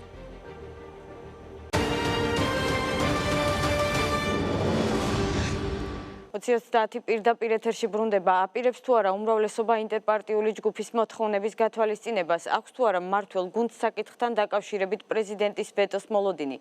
მოუწევს თუ არა პარლამენტს გადაწყვეტილების გადახედვა და შეძლებს თუ არა უმრავლესობა ვეტოს დაძლევას? იმ შემთხვევაში თუ ვეტო იქნება, იზიარებს თუ არა უმრავლესობა წინასაარჩევნო გარემოსთან დაკავშირებით NDI-ის სადამკვირვებლო მისიის დასკვნას და აპირებს თუ არა მათი რეკომენდაციების შესრულებას? 20-30 შეკითხვებს ფრაქცია კონსერვატორების თავმჯდომარე გიგა ბუკია უპასუხებს. ბატონო გიგა, მოგესალმებით. ძალიან დიდი მადლობა, რომ მოგბრძანდით სტუდიაში და დაგვიტმეთ დრო. ბატონ გიგა, თქვენთან საუბარს დავიწყებ ნაციონალური მოძრაობის მიერ დღეს გავრცელებული დოკუმენტით. პარტიის წევრებმა დღევანდელ ბრიფინგზე განაცხადეს, რომ კორცხელის ინციდენტში მონაწილე ორ სპორტსმენს ალფა ბანკში გახსნილ ანგარიშებზე ფული ჩაერიცხათ კალა კაპიტალისგან. და მათ მიიღეს ეს თანხა. ჩვენ 20-30-მა ვცადეთ გადავამოწმეთ ინფორმაცია ალფა ბანკში, სადაც განაცხადეს ალფა ბანკის წარმომადგენლებმა, რომ ეს ინფორმაცია, ეს დოკუმენტები და ხელმოწერა არის ყალბი. როგორ შეაფასებს ამ ფაქტს და ვიდრე მიპასუხებდეთ, მე აქვე ვიტყვი, რომ ჩვენ ნაციონალურ მოძრაობას შევთავაზეთ პირდაპირ ეთერში მონაწილეობა, თუმცა ამ ინფორმაციის გამავრცელებელმა, ერთ-ერთმა გამავრცელებელმა ოთარ კახიძემ უარი განაცხადა ჩვენს ეთერში მონაწილეობას. ნეტა მივესალმები, მოგესალმებით ტელემაყურებელს. ნეტა რატო არ მიგვირს ან თქვენ ან მაყურებელს რომ კიდე ერთი სიცრუე იმ სხვა სიცრუეთა შორის, რომელსაც წლების განმავლობაში იყენებდნენ, აგრძელებდნენ და დღესაც აგრძელებენ, ცდილობს ნაციონალური მოძრაობა ამ სიცრუეში ამყოფოს საქართველოს მოსახლეობა. ქართველი ხალხი ამომრჩეველი და მათთვის სულ ერთია, მათი ნათქვამი იქნება სიმართლე თუ სიცრუე. კიდე ერთხელ დადასტურდა და ძალიან მოკლე ვადიან სიცრუით ეცადნენ იმიჯი შეელახათ პირველ რიგში ხელისუფლებისათვის, შეელახათ იმ ადამიანებისათვის, ვინც არიან ამ ქვეყანაში წამყვანი პოლიტიკური ფიგურები და ამისათვის ირმა ნადირაშვილი კიდე ერთხელ თავისი ცნობილი, ასე ვთქვათ, მკითხაობით გამოიტანა დოკუმენტი წარადგინა, რომელიც არის ცრუ, გაყალბებული და მე გამყალბებელი ნაციონალური მოძრაობისაგან აღარ მიგვირს, ვინაიდან მათი მიზანია მთავარია ლაფი შეასხა, რაღაცა მაინც ხო დარჩება, ვიღაცა ხო მაინც დაიჯერებს და აქედან გამომდინარე ეს ყველაფერი მსახურება ერთადერთ მიზანს, რომ თემები, თქვა თემა, რომელიც მათთვის იყო ძალიან საშუალო და ეგონათ, რომ ევროპული სასამართლო მათ სასარგებლო გადაწყვეტილებას მიიღებდა, გადაეფარათ რაღაცა ფორმით. ნახეს, რომ ივანე მერაბიშვილის სასამართლო გადაწყვეტილებაზე საქართველოს მიერ გამოტანილ განაჩენზე ევროპულმა სასამართლომ თქვა, რომ ვანო მერაბიშვილი არის დამნაშავე და ის სამართლიანად ზის ციხეში, საკითხი ხო უნდა გადაეფარათ, რა მოიფიქრეს, არ გაუჭირდებოდათ კიდე ერთი თემა, რომელიც ასევე მოკლევადიანი აღმოჩნდა და ეს იყო მხოლოდ და მხოლოდ ამ საკითხის გადაფარვისთვის გაკეთებული განცხადება და სიცრუე, მეტი არაფერი. ბატონ გიგა, საინტერესოა ნაციონალური მოძრაობის წევრებმა დღევანდელ პრესკონფერენციაზე კიდევ ერთხელ მოითხოვეს კახაკალაძის დაკითხვა კორცხელთან დაკავშირებით და ისინი მუდმივად აპელირებენ იმაზე, რომ კორცხელის მომზადების უკან დგას კახაკალაძე. თქვენ როგორ ფიქრობთ, ვისი ორგანიზებული იყო კორცხელის ინციდენტი? არაერთხელ დაისვა ნაციონალური მოძრაობის მხრიდან, ვინ არის შემკვეთი და დამკვეთი ამ ყველაფრისა და მე მაქვს მზა პასუხი, რომელიც თვითონ ჩვენზე უკეთესად იციან, ეს არის მიხეილ სააკაშვილი, ოდესის გუბერნატორი, ნაციონალური მოძრაობის ლიდერი, დღესაც გუშინაც და ხვალაც ასე გაგრძელდება, ვინაიდან ერთადერთი ვისაც აწყობდა კორცხელის ინციდენტი, ვინც დაგეგმა, ვინც პირდაპირ ეთერში იყო ჩართული უკვე იმ პროცესში და მთელი მობილიზებული იყო ის გუნდი, რომელიც არაერთხელ ყავს გამოცდილი და შეგახსენებთ, რომ გიგა ბოკერია მუდმივად ჯერ კიდევ 90-იან წლებში, შემდეგ 2002 წელს გადატრიალების სურნელისა და რაღაც ხელისუფლებაში მოსვლის წინა პერიოდში მუდმივად ასეთ აქტიურობებს იჩენდა და მიხეილ სააკაშვილის მხრიდან არაერთხელ აპრობირებული მეთოდით ცადესო კორცხელის ინციდენტი ხელოვნურად შეექმნა და დამკვეთი შესრულებელი არის ნაციონალური მოძრაობა, დამკვეთი არის მიხეილ სააკაშვილი და ამას არანაირი დიდი გამოძიება არ ჭირდება, ვინაიდან მე რაც ჩამოვთვალე ფაქტების სახეცია, ამავე დროს თქვენ მოგეხსენებათ, რომ ადვოკატმა, რომელიც სპორტსმენების ადვოკატია, რომლებიც სასამართლომ ჯარდებულად ცნო, მაგრამ არ ამგონია ეს ადამიანები იყვნენ მხოლოდ დამნაშავეები, მე მგონი აქ მეორე მხარეც არის, ის ადამიანები არის. ზიად კვაჭანტირაძემ გააპროტესტა მხოლოდ ქართული ოცნების მომხრეებისთვის გირაო შეფარდება, ის ითხოვს, რომ რატომ არ არიან დაკითხულები ნაციონალური მოძრაობის მხარდამჭერები. თქვენ ნახეთ და მეც ვნახე, გამოქვეყნდა დოკუმენტალური მასალა, სადაც კარგად აქტიურად ჩანს იმ პროცესამდე სანამ ეს ასე ვთქვათ ხმაურიანი შეტაკებები მოხდებოდა, უკვე სპეციალური მომზადებული ჯგუფი ხელში რაღაც დიდი მასალებით დადიოდნენ და დაძდებდნენ ასე ვთქვათ ქართული ოცნების მხარდაჭერებს და უკვე პროვოკაცია იყო ადგილზე და ფაქტი სახეზეა, მე დარწმუნებული ვარ და ყოველ შემთხვევაში დიდი სურვილი რომ ეს ადამიანები იყვნენ იდენტიფიცირებული და სასამართლომ და პროკურატურამ მიიღოს ერთადერთი ჩემი მიზანია სამართლიანი და სწორი გადაწყვეტილება. გასაგებია, ნაცემი ყოველთვის არ არის მართალი. შეიძლება მას ჰქონდა იმდენი წინაპირობა, იმდენი პროვოკაცია და ყველაზე უფრო ვისაც არ აწყობდა ეს იყო ქართული ოცნება, ყველაზე უფრო ვისაც აწყობდა ეს იყო გიგა ბოკერიას, ვითომ შეწუხებული და ამ დროს მოგიმარის სახით წაქცეული ტრადიციული გიგაპოკერია, რომელიც ჯერ ელოდებოდა ყველა იმ ტელევიზიებს, რომლებიც განსაკუთრებულად მხოლოდ რატომღაც სამხარეს აფიქსირებდნენ, დაეფიქსირებიათ ეს რეალობა და ეს იყო საერთაშორისო მიმართულებით მაქსიმალურად გათვლილი ქმედება, ეს იყო დაგეგმილი ოპერაცია. მე შემიძლია თამამად თქვა, ვინაიდან არაერთხელ მახსოვს მსგავსი ისტორიები, არ იცვლებიან სახეები, არ იცვლებიან მოქმედი პირები, არ იცვლება რეჟისურა, არ იცვლება ის ადამიანები, ვისკენაც გათვლილია ეს ასე ვთქვათ, მოჩვენებითი დადგმული სპექტაკლები. გავაგრძელოთ თემა პრეზიდენტთან ინტერპარტიული ჯგუფის წევრების შეხვედრით. გადაწყდა დღეს პრეზიდენტის რეზიდენციაში, რომ შეიქმნება სამუშაო ჯგუფი და ისინი მოამზადებენ უახლოეს დღეებში წინადადებებს, რომლითაც მიმართავენ პარლამენტს. როგორ ფიქრობთ, შეძლებს თუ არა და მზად არის თუ არა ხელისუფლება, უმრავლესობა ამ შემთხვევაში, რომ გაიზიაროს ის წინადადებები, რითიც მოგმართავენ? ნათია, თქვენც და ტელემაყურებელსაც შევახსენებ, ჯერ კიდე შარშან მაისს ხელისუფლებამ იმის როდესაც კოალიციაში ერთობლივი გადაწყვეტილება იქნა მიღებული და ჩამოყალიბდა საერთო პოზიცია სისტემასთან დაკავშირებით გარდამავალ ეტაპზე, რომ 2016 წლის შემდეგ შეეცვლებოდა სისტემა, ეს შევთავაზეთ ჩვენ ერთობლივად კოალიციამ, ოპოზიციას და უთხარით, ნებისმიერ თემაზე მზად ვართ ვითანამშრომლოთ. შარშან მაისსაც პრეზიდენტთან შეიგრიბდნენ არასამთავრობოები ოპოზიციის უმეტესობა და თქვენს მათ არაფერი სხვა არ აინტერესებთ გარდა სისტემის ცვლილებისა. ჩვენი ცალსახა განცხადება იყო უმრავლესობაში კოალიციაში, რომელშიც გაერთიანებული იყო 5 სუბიექტი და 7 ფრაქცია, ეს არის ჩვენი კონსენსუსი, ამის იქით უმრავლესობას არ შეუძლია სვლა. დანარჩენი ყველა თემაა ღია. პასუხი იყო ცალსახა უარი. გავიდა თვეები, გავიდა წელი და ისინი აცხადებენ, რომ თქვენ არ შეასრულეთ არც დაპირება. ახლა მოგახსენებთ, გავიდა თვეები და ბოლოს ბატონი გიორგი კვირიკაშვილის აქტიურობით, ჩართულობით და ასე ვთქვათ, დავალებით შეიქმნა არასაპარლამენტო ოპოზიციასთან სამუშაო ჯგუფი, მე გახდით წარმომადგენელი, მათ წარმოაყენეს 5 პუნქტიანი წინადადებები.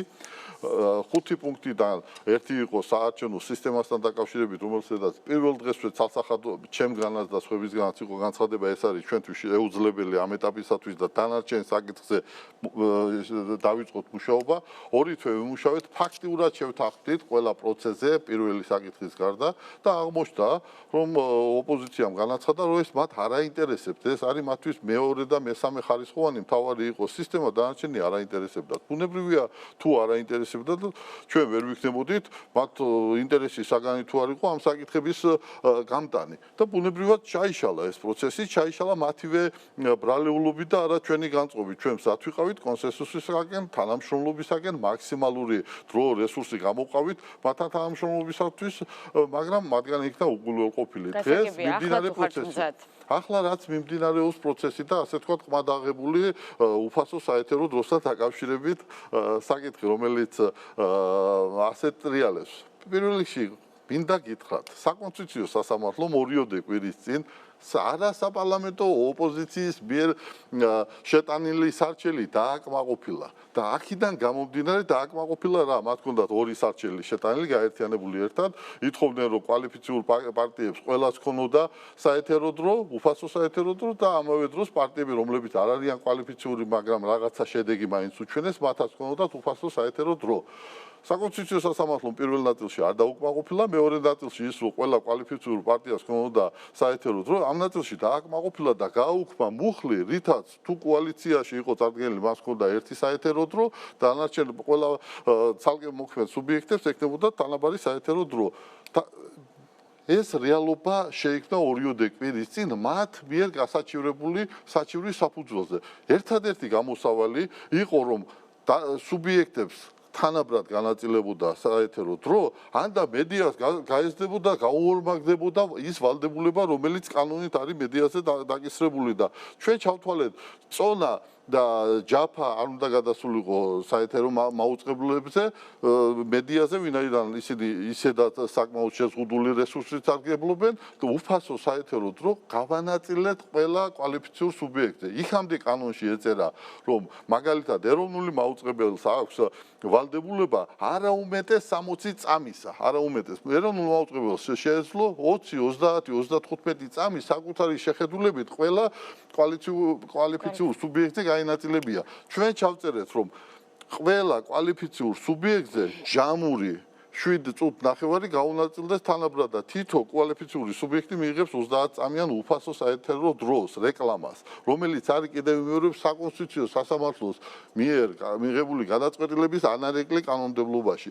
და კიდევ მთავარი, ამავე დროს თუ პარტია დღეს არჩევნებში ვინც მიიღებს მონაწილეობას და 3%-იან ბარიერს გადალახავს, მათ 9 მილიონი ლარით აუნაზღაურდებათ ის საეთერო სარეკლამო ხარჯი, რომელსაც გაწევენ და ვისაც 10%-ს გადალახავს, იმათ 1 მილიონი ლარით უნაზღაურდებათ საეთერო დრო. აქედან გამომდინარე, სახელმწიფო ყველანაირად ხელს უწყობს ყველა პარტიას, რომელსაც შეუძლია მინიმუმ 3% ან 10%-იანი ბარიერი გადალახოს იმ უფასო სარეკლამო დრო ის გარდა, რომელიც ისედაც ეკუთვნის და რომელიც სახელმწიფოს მხრიდან არის დაფინანსებული, კიდე 1 მილიონი ლარი გადაუხადოს და აი ამ საკითხზე ასე საკითხის დაყენება, რომ იცით რა, ქართულ ოცნებას აკლდება, ისევე როგორც სხვას, მაგრამ ამავე დროს ოპოზიციურ პარტიებს, თავისუფალ დემოკრატებს, ალასანიას, რესპუბლიკელებს, მრეწველებს, ფორუმს უჩნდებათ ის ვალდებულება, რომელიც კიდევ ვიმეორებ თვითონ ოპოზიციის, არასაპარლამენტო ოპოზიციის მიერ იყო გაპროტესტებული და მით უმეტეს დღეს, როდესაც არის ტელევიზიები, რომელიც სასახად პარტიული ტელევიზიებია და მათ აქვს აბსოლუტურად უფასო საეთერო რაღაცა სარეკლამო დრო კი არა, უფასო ტელევიზია, მათი მხრიდან საკითხის ასე დაყენება, იცით რა ჩვენ ვინმე რამეს გვართმევს, ეს მე მგონი არ არის სამართლიანი. თქვენი საუბრიდან გამომდინარე არაპირებთ იმ წინადადებების გათვალისწინებას. წინადადება, ჯერ არ წამოუყენებიათ.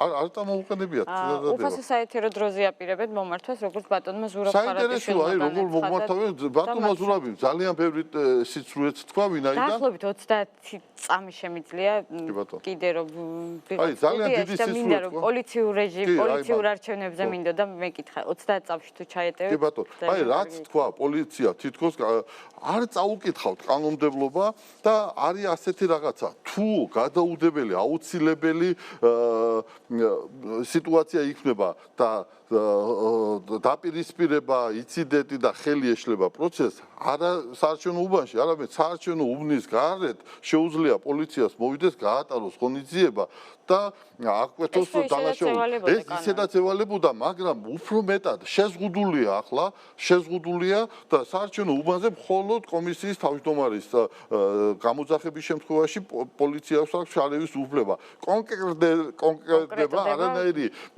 ასე ვთქვათ პოლიციური ალყარი იქნება და დღეს ვინ გვეუბნება, ზურაბ ხარატიშვილი გვეუბნება, რომ პოლიციას ეწოლისთვის იყენებს ეს ხელისუფლება, რომელიც საერთოდ პოლიციურ რეჟიმში აცხოვრებდა ქვეყანას. სირცხვილი ადამიანებო არ შეიძლება ასეთი სიცრუის მიწოდება მოსახლეობისათვის.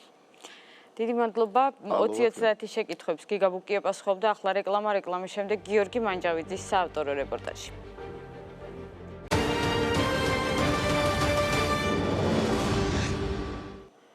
20-30 პირდაპირ ეთერში ბრუნდება ციხე-ქალაქები, ციხე-სიმაგრეები, ეკლესიები, კლდეში ნაკვეთი მონასტრები, გიგანტური სოკოები და უნიკალური ბზის ჯიშები. ამ ყველაფერს საქართველოს ერთ-ერთ ულამაზეს კუთხეში, სამცხე-ჯავახეთში ნახავთ. ჩვენმა გადამღებმა ჯგუფმა ერთი დღით ამ კუთხის ერთ-ერთ რაიონში ასპინძაში იმოგზაურა. ნახეთ გიორგი მანჯავიძის, ლაშა მამულაშვილის და ლაშა ნატროშვილის საავტორო რეპორტაჟი.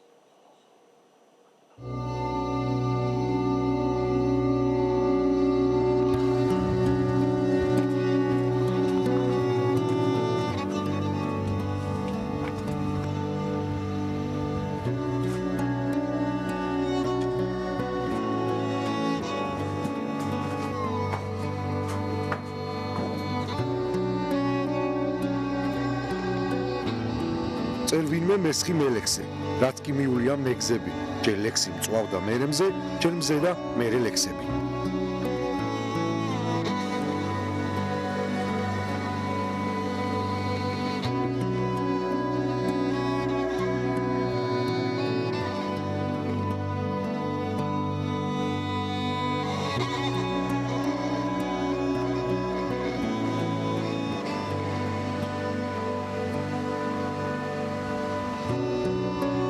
გამოქვაბულები კლდეში ნაკვეთი ქალაქები და მონასტრები, აუღებელი ციხესიმაგრეები და ციხე-ქალაქები.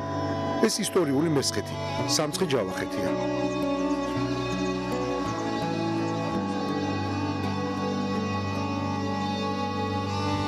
აქ მოგზაურობისთვის ამჯერად ასპინძის რაიონი და ერთ-ერთი საფეხმავლო ბილიკი ავირჩიეთ.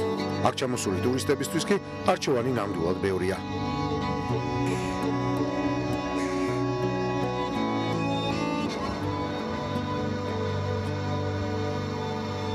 ფაქტობრივად შეიძლება ითქვას, რომ ღიაცისქვეშა მუზეუმია მთლიანად ასპინძის რაიონი.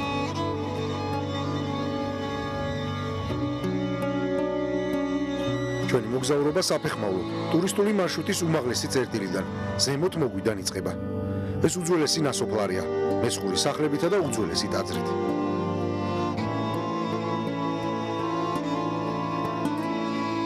რამდენად მაღალი ადგილია ეს სახიზარების ზემოდან გადმოხედვა, რომ აუცილებლად გაგახსენდება ვაჟას ლექსი მთას ვიყავ, მწვერვალზე დვიდეკ, თვალწინ მეფინა ქვეყანა, გულზე მესვენა მზემთვარე, ლაპარაკობდი ღმერთთანა. ჩემი ალტმეტრი ახლა 1835 მეტრს მიჩვენებს. სწორედ აქედან, აი ამ ადგილიდან ვიწყებთ ჩვენს მოგზაურობას მესხეთში. ახლა დილის 9 საათია და უნდა ვიჩქაროთ, თორემ საკმაოდ დიდი მანძილი გვაქვს დასაფარი.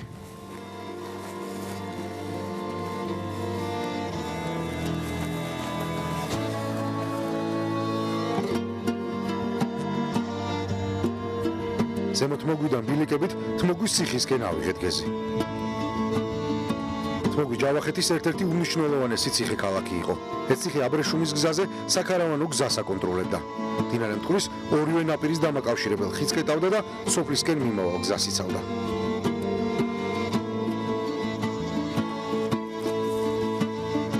ასაღნიშნავია სწორედ ის, რომ დღესაც ესე აქტუალურია ეს აბრეშუმის გზა. და სწორედ ეს აბრეშუმის გზა გადიოდა ამ ჩვენს პატარა რაიონზე, რომელიც უშუალოდ რომელ გზასაც უშუალოდ აკონტროლებდა ეს ციხე-ქალაქი თმოგვი. ხერთვისთან ერთად, რა თქმა უნდა. რახან ციხე-ქალაქებზე ვსაუბრობთ გვერდს ვერ და არავუვლით, აქაურობის ერთ-ერთ უმნიშვნელოვანეს და ულამაზეს ხერთვის. ხერთვისი საქართველოში საუკეთესოდ შემორჩენილი ერთ-ერთი საფორტიფიკაციო ნაგებობაა. ძველი წელთაღრიცხვის მესამე-მეოთხე საუკუნეებში აქ ციხე-ქალაქი არსებობდა, რომლის კედლებთან ბრძოლა ალექსანდრე მაკედონელსაც გაუმართავს. სტრატეგიულად მნიშვნელოვან ადგილზე მტკვრისა და ფარავანისწყლის შესაყართან აგებული ციხე სომხეთისა და ბიზანტიისკენ მიმავალ გზებს აკონტროლებდა. მე-16 საუკუნეში ციხე ოსმალებმა დაიპყრეს. 1771 წელს ერეკლემ ხერთვისი დაიბრუნა. მხოლოდ მცირე ხნით. ღალატის გამო ციხე ისევ ოსმალებს ჩაუვარდათ ხელში. ციხე, რომელიც თავისივე დანიშნულებით აი მეწერა მახსენი აბრეშუმის დიდი გზა და სწორედ აი ეს გზა ჯვარედინი აი ამ ვაჭართა და ხელოსანთა დიდ ქალაქად იყო წოდებული.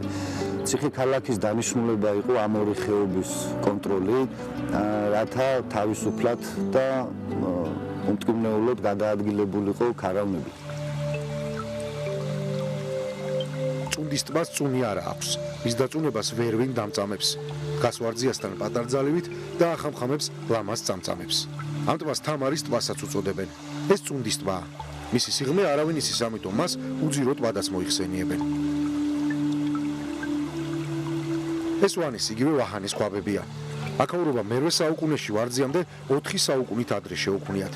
მოგვიანებით ის უკვე სამეფო მონასტერია. თამარის მეფობის ჟამს მიწისძვრისგან დაზიანებული ვანის ქვაბების რეკონსტრუქცია დაუწყიათ. ეს კლდეში 16 სართულად ნაკვეთი 200-მდე გამოქვაბულია.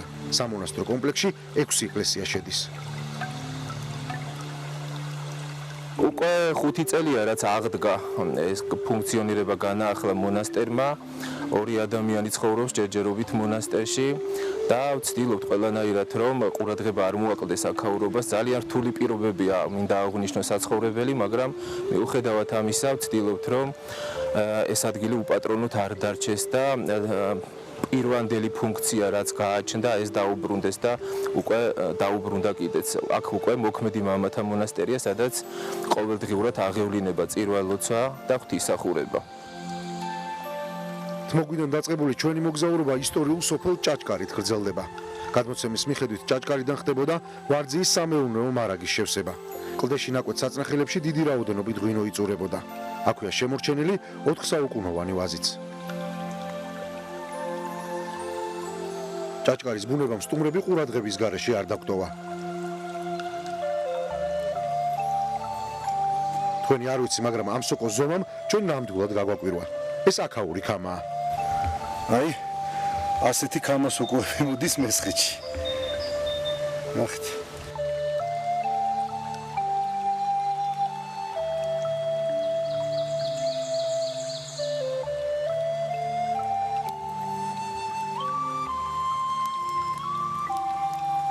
რთულ რელიეფზე მოძრაობისგან დაღლილებმა და მოშიებულებმა ბუნების ამ გემრიელ საჩუქარზე უარი ვერ ვთქვით.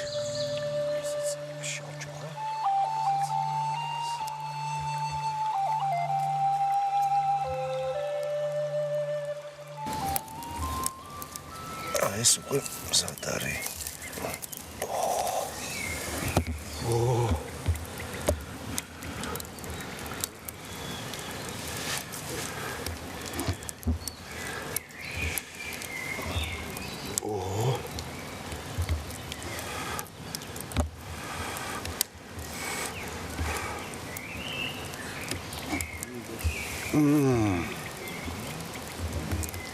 ეს არის საოცრება. ამას გამირის სოკო ჯერ მიჯამია. ეხა ამას ერთადერთი რამ მეაკლია. ცოტა საფერო. ერთი ჭიქა საკმარისია.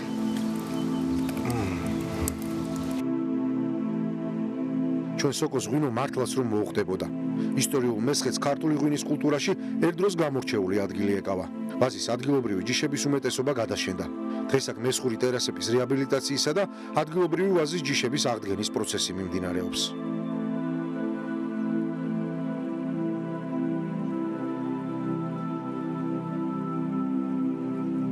დადიოდნენ თვითონ ეს სპეციალისტები რაიონში და სწავლობდნენ თითოეულ ვაზს.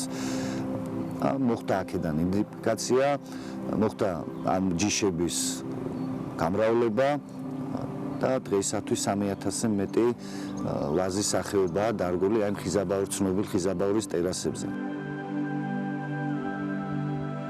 ვარძია, კლდეში ნაკვეთი ციხე ქალაქი. ის 12 იარუსად განლაგებული 600 ოთახისგან შედგება. აქ მთელი ქალაქია, ქუჩებით, მოედნებითა და ეკლესიებით, რომლებიც უნიკალური ფრესკებითაა მოხატული. ვარძიაში 28 მარანი იყო 235 ქვევრით, რომლებიც 100 ტონამდე ღვინოს იტევდნენ. ვარძია თამარის საყვარელი რეზიდენცია იყო. მისი საცხოვრებელი ოთახების რაოდენობა 366 ყოფილა. ეს იმიტომ, რომ მტერს ვერასოდეს ეპოვნა მისი საძინებელი. კლდეში ნაკვეთი ქალაქი ციხესიმაგრის ოლსაც ასრულებდა. ვარძია იუნესკოს მსოფლიო კულტურულ ძეგლთა სიაშია შეყვანილი როგორც უნიკალური ქვაში ნაკვეთი ქალაქი.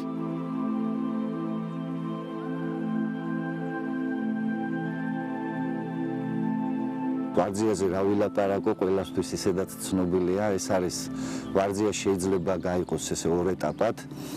პირველი ეტაპი ეს რომ ვარძია იყო გეგმაში როგორც გარნიზონი, ციხე, ქალაქი, სამეფო ხელისუფლებაზე დაქვემდებარებული ეს ლეგალური ლაშქრის ბაზისი და შემდგომ ეს მეორე ეტაპი უკვე თამარის ეტაპი, რომელიც უკვე მონასტრად გადაკეთდა. ჩვენი გრძელი და დამღლელი მოგზაურობა ასპინძაში ვარძიაში დასრულდა. ვარძიაში, რომელიც საქართველოს ოქროს ხანის სიმბოლოა.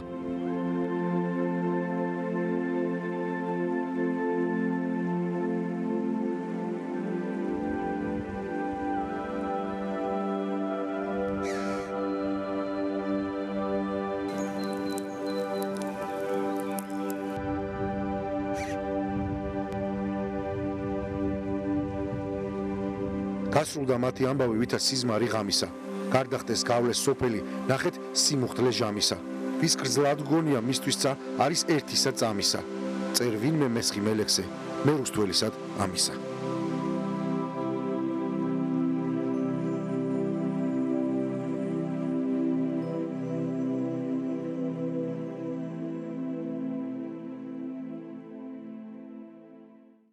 ასეთი იყო 17 ივნისის 20:30 ყოველდღე 24 საათის განმავლობაში რეპორტაჟების და დღის ყველა სიახლის ნახვის საშუალება გაქვთ საინფორმაციო სააგენტო 2030-ის გვერდზე 2030 წერტილი ნიუს. მე ორშაბათამდე გემშვიდობებით, კარგად ბრძანდებოდით.